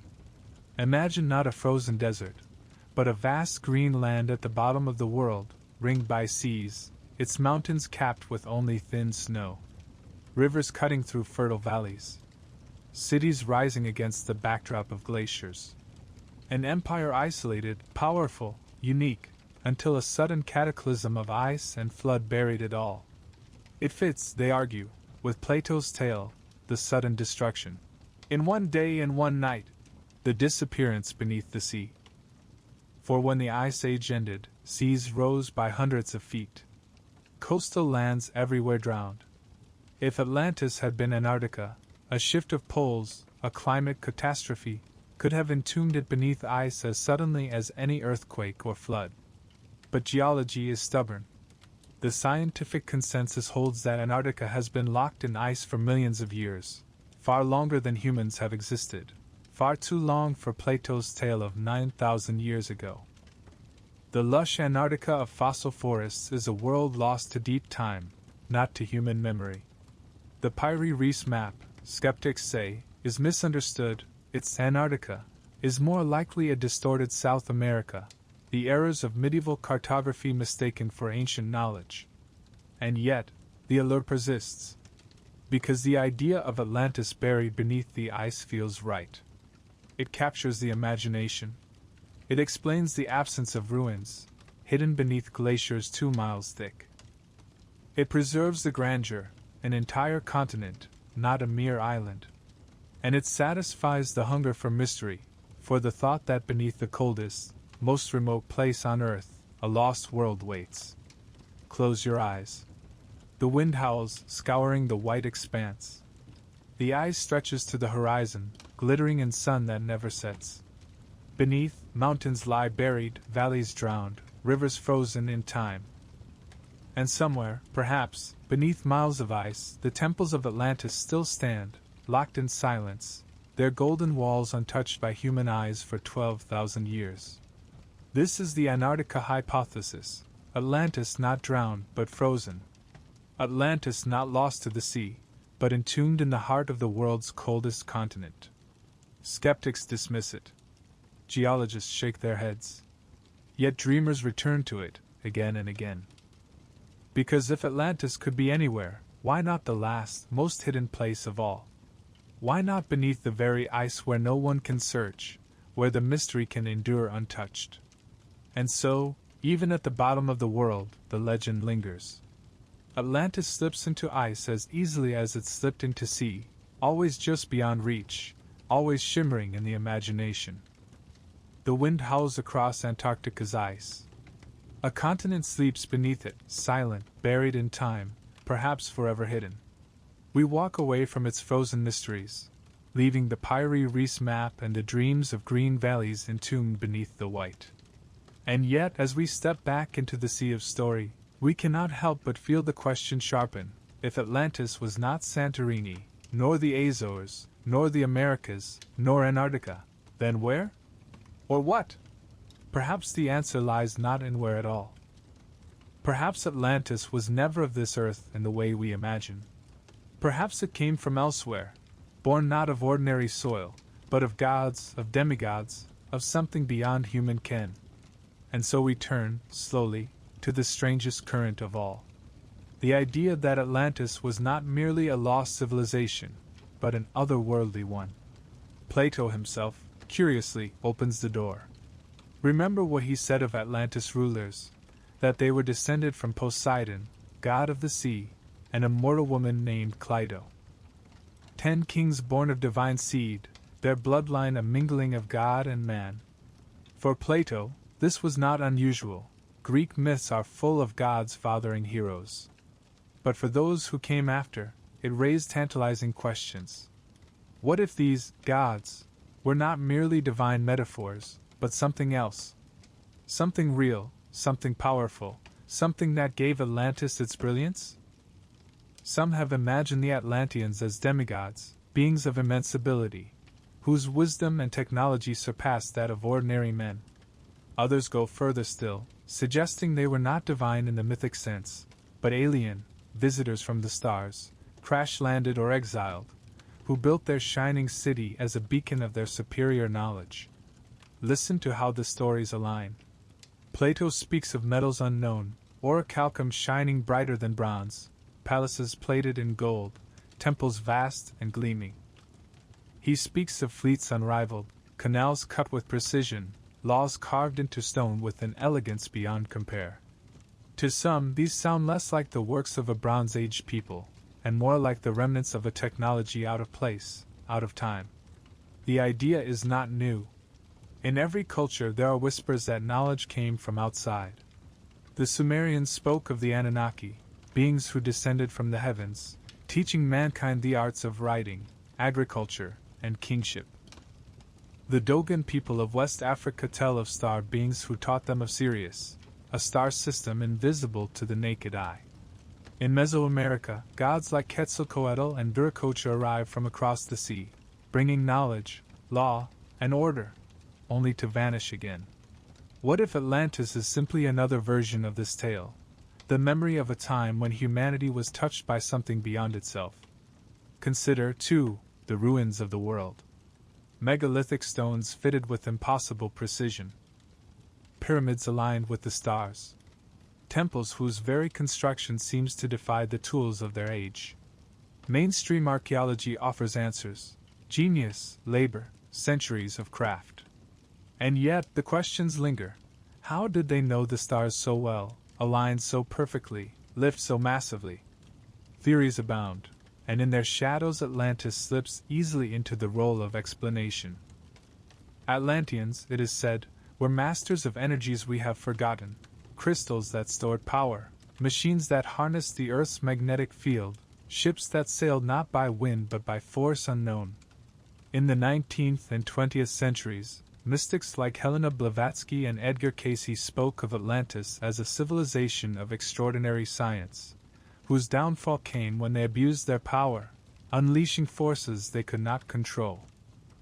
Cayce in particular painted visions of flying machines, death rays, crystal towers, Atlantis as both utopia and warning, a civilization undone by the misuse of its own gifts. And is this not, in a strange way, Plato's tale magnified? Hubris punished, power consumed by its own arrogance?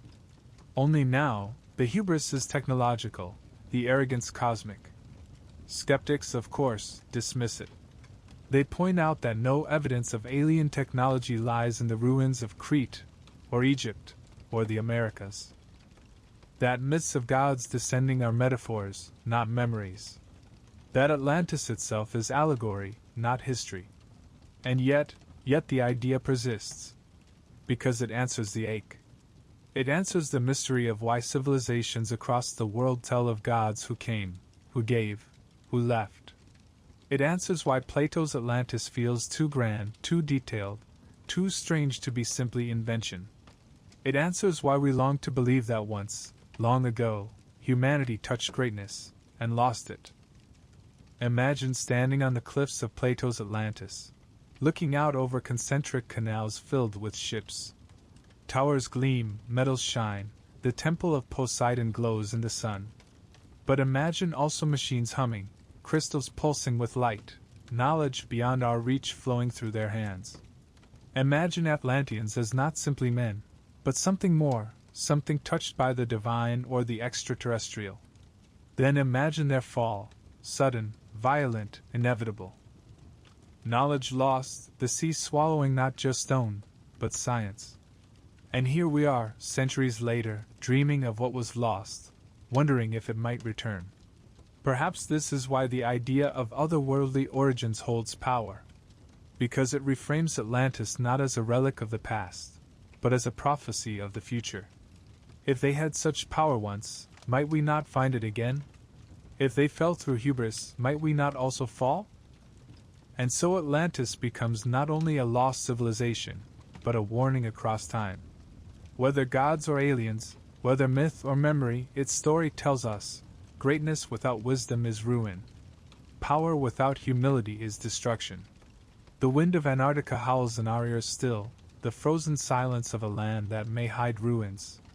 But now, we lift our gaze upward, beyond earth, beyond ice, beyond sea. We wonder if Atlantis was never simply a place at all, but a gift, or a curse, from beyond the stars. The stars fade above us, and the sea grows darker. The voices of gods and otherworldly beings, the shimmering visions of Atlantean crystals and alien knowledge, drift away into silence. We leave behind the realm of the cosmic, and turn our gaze once more to the human. For the story of Atlantis did not vanish with Plato, nor with the philosophers of Greece. It slipped quietly through centuries, like a whisper carried on the waves, surviving long enough to surface again in the age of monks and sailors, troubadours and cartographers.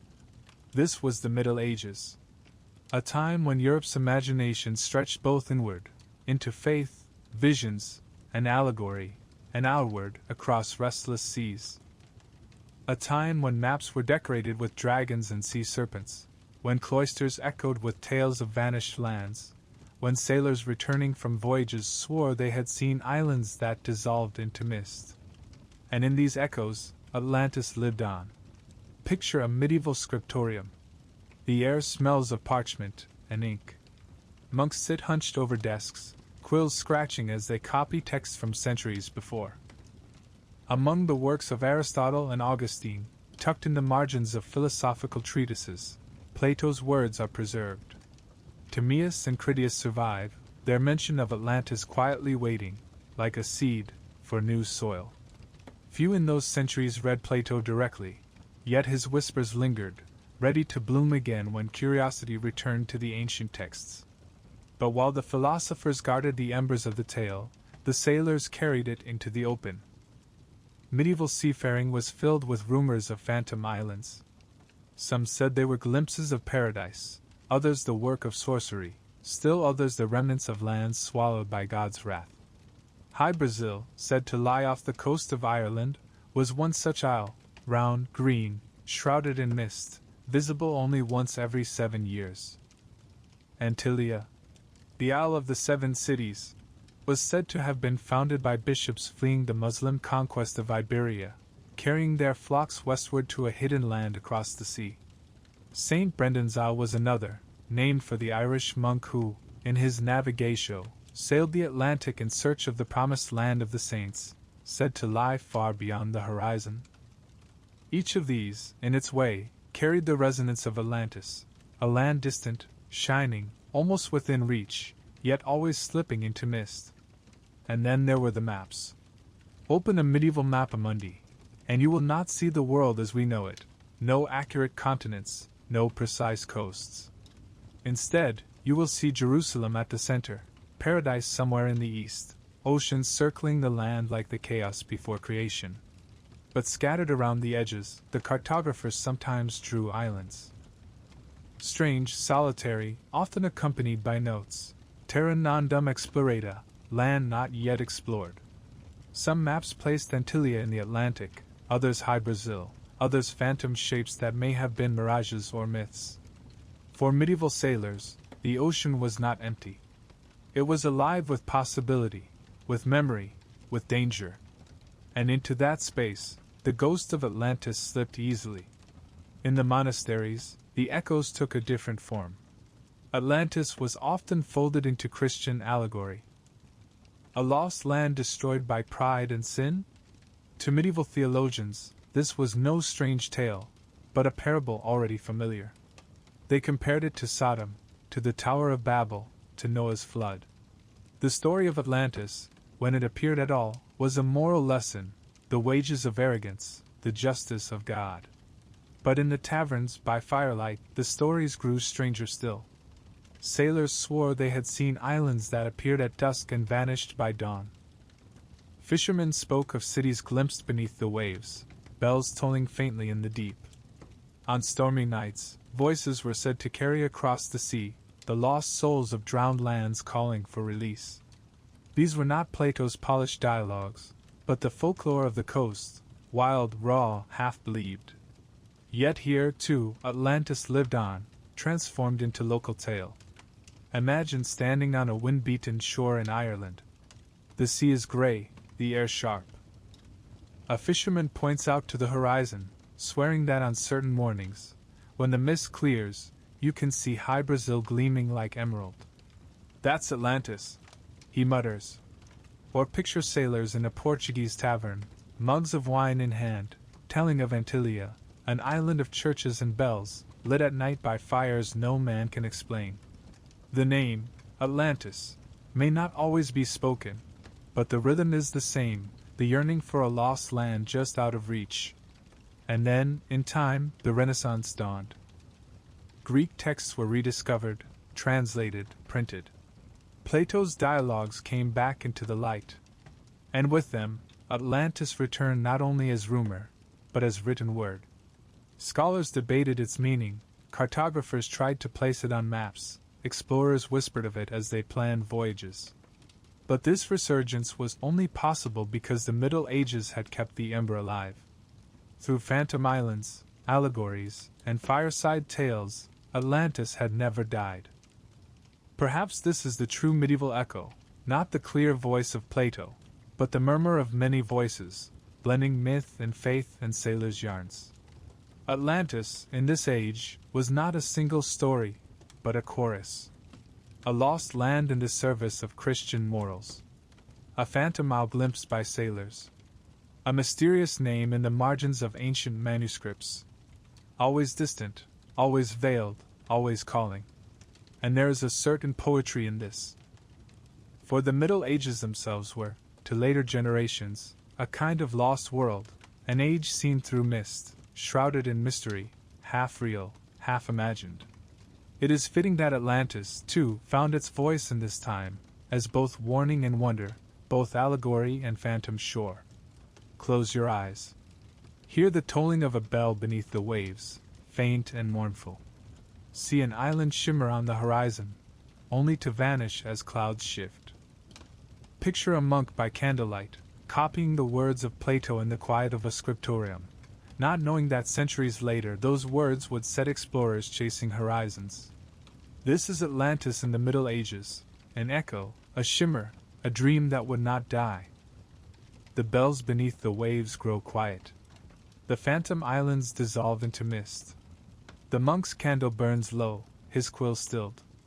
We leave the cloisters of the Middle Ages and step into the brighter, sharper dawn of modernity. The Renaissance returned Plato's words to eager readers. The age of discovery carried sailors across oceans, each hoping that the next horizon would reveal Atlantis itself. By the 19th century, science, archaeology, and geology had joined the chorus, searching for answers beneath both land and sea. And yet, it was in the 20th century that Atlantis would be reborn in new, stranger forms, shaped by mystics, seized by ideologues, captured by writers and filmmakers. This is the age when Atlantis ceased to be only a question of history, and became a mirror for modern dreams and nightmares alike. At the turn of the century, the occult revival was in full bloom. Secret societies flourished, mystics drew on ancient texts, and Atlantis became their lodestone.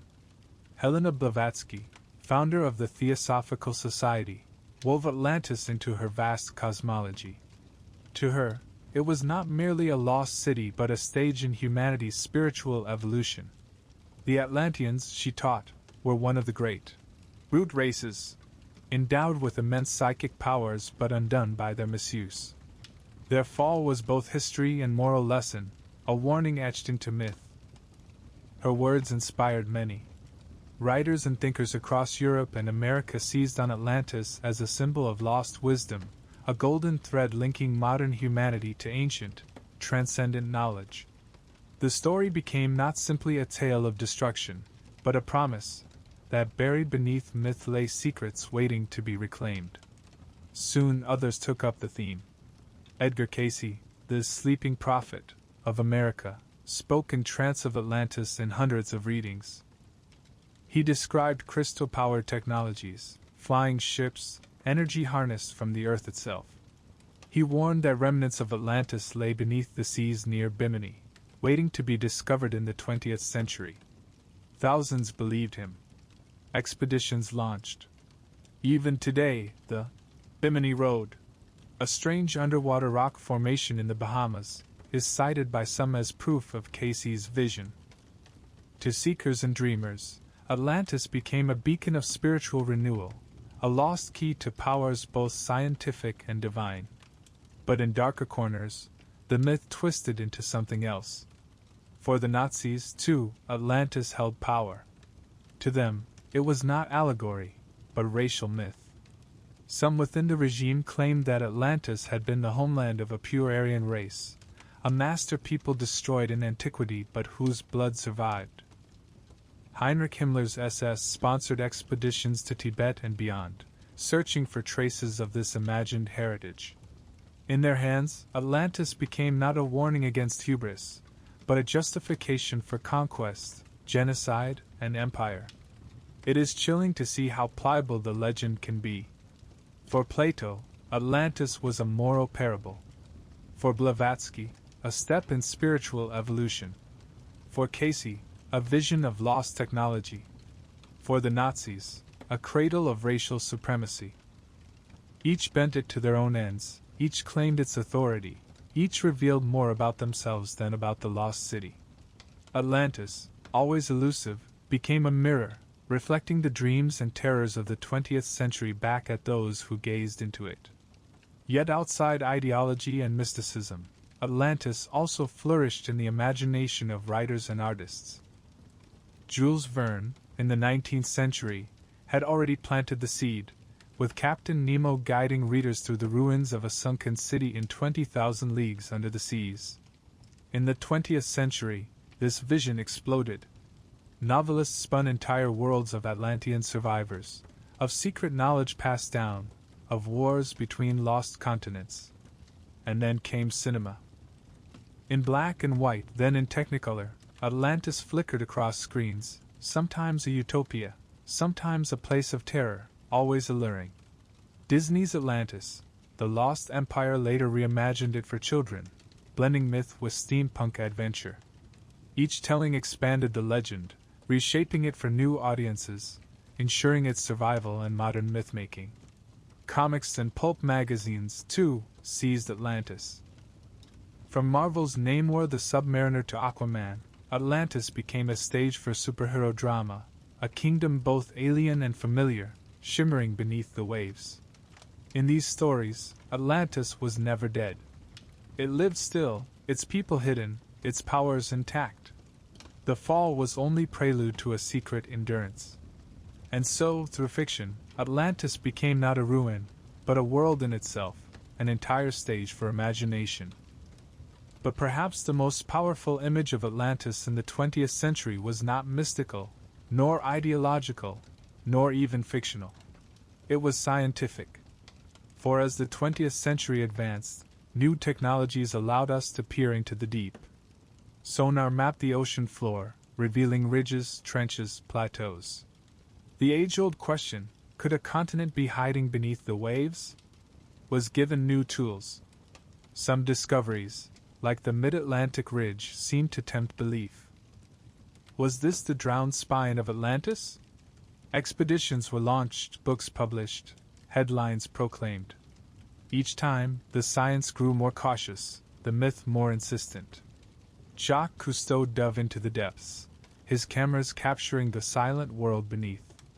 National Geographic mapped ruins across the Mediterranean. Archaeologists uncovered lost cities in Egypt, Mesopotamia, the Indus Valley. Each real discovery fed the hunger for Atlantis. If Troy could be found, why not Atlantis? If Pompeii lay preserved beneath ash, why not a city beneath the sea? And yet, no ruins of Plato's city emerged. No golden walls, no concentric canals, no colossal statues gleaming beneath the waves. Only coral, rock, drowned valleys, and the endless silence of the deep. Atlantis, once again, slipped from grasp. But perhaps this is why the 20th century loved it so. In an age of science and skepticism, Atlantis remained untouchable, elusive, resistant. It survived not as fact, but as symbol. A mirror of fears, of technology outpacing wisdom, of civilizations collapsing under their own weight. A mirror of hopes, that hidden wisdom awaits, that paradise lost may yet be found. The century that split the atom, that reached the moon, that built cities of glass and steel, also destroyed itself in wars of fire and shadow. In such a century, Plato's tale felt more urgent than ever. Atlantis became the story of us all, brilliant, ambitious, hubristic, perhaps doomed. Close your eyes.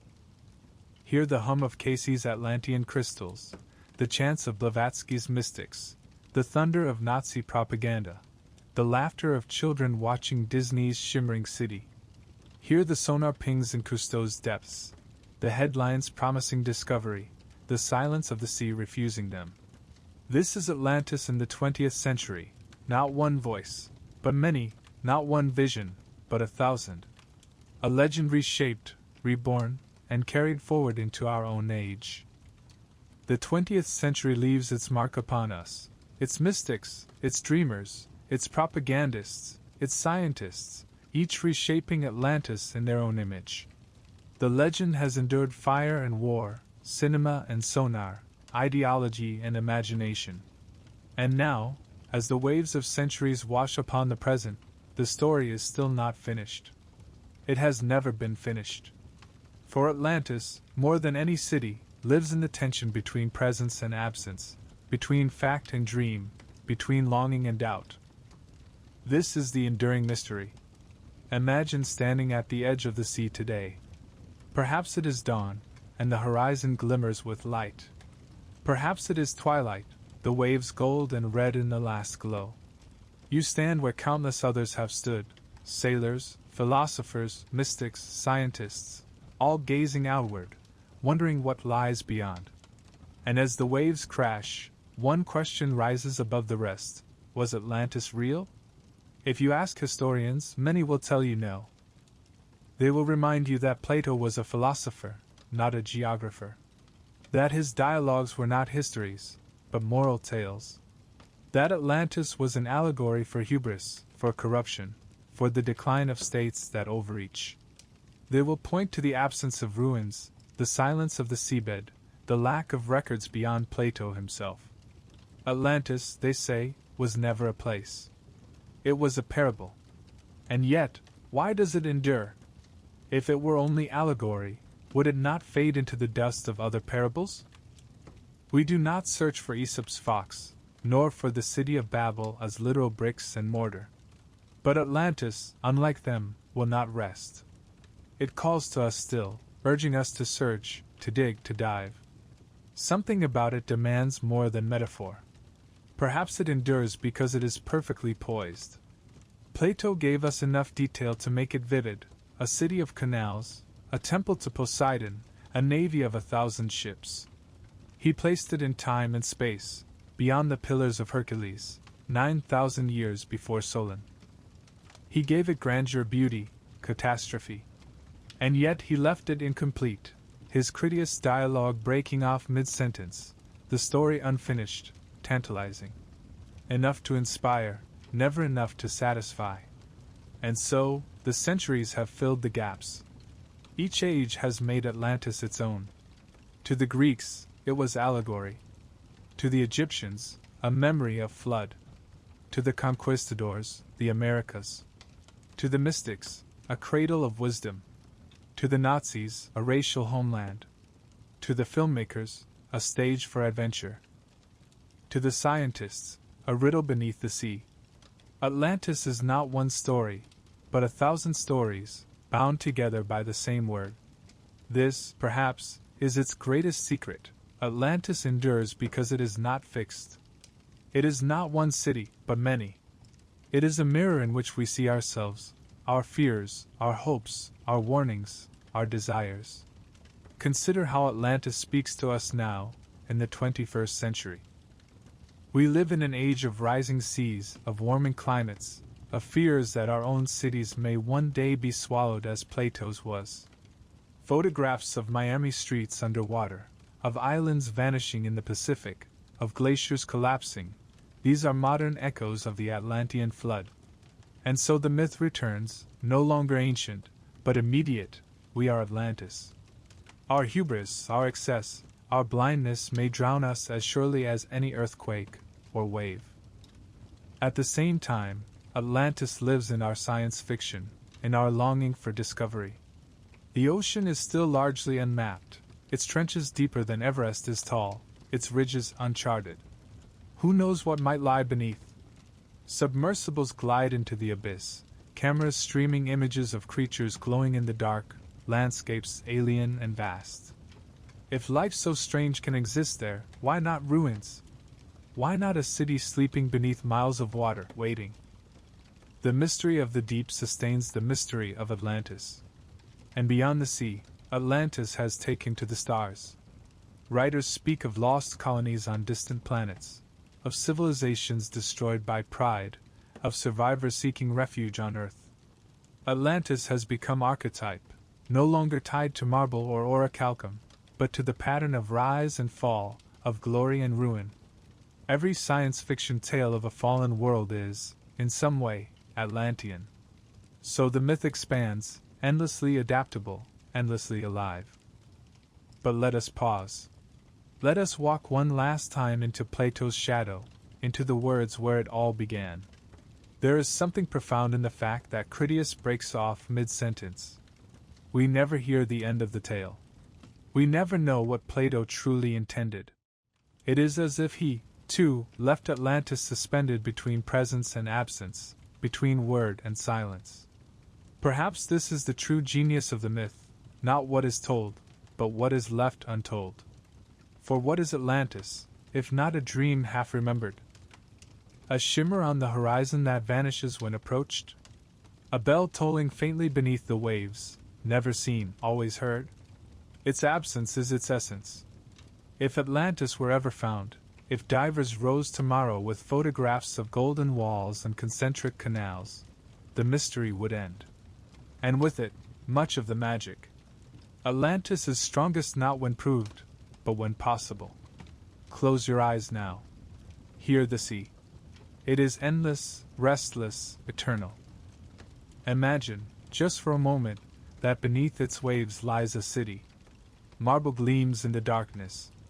Statues tower, frozen mid-gaze. Streets are silent, weeds drifting through once crowded squares. The temple of Poseidon stands, its pillars glowing faintly in filtered light. The city sleeps, untouched, waiting. Now imagine the same city vanishing. No ruins, no walls, no trace. Only the idea of it, the longing, the ache.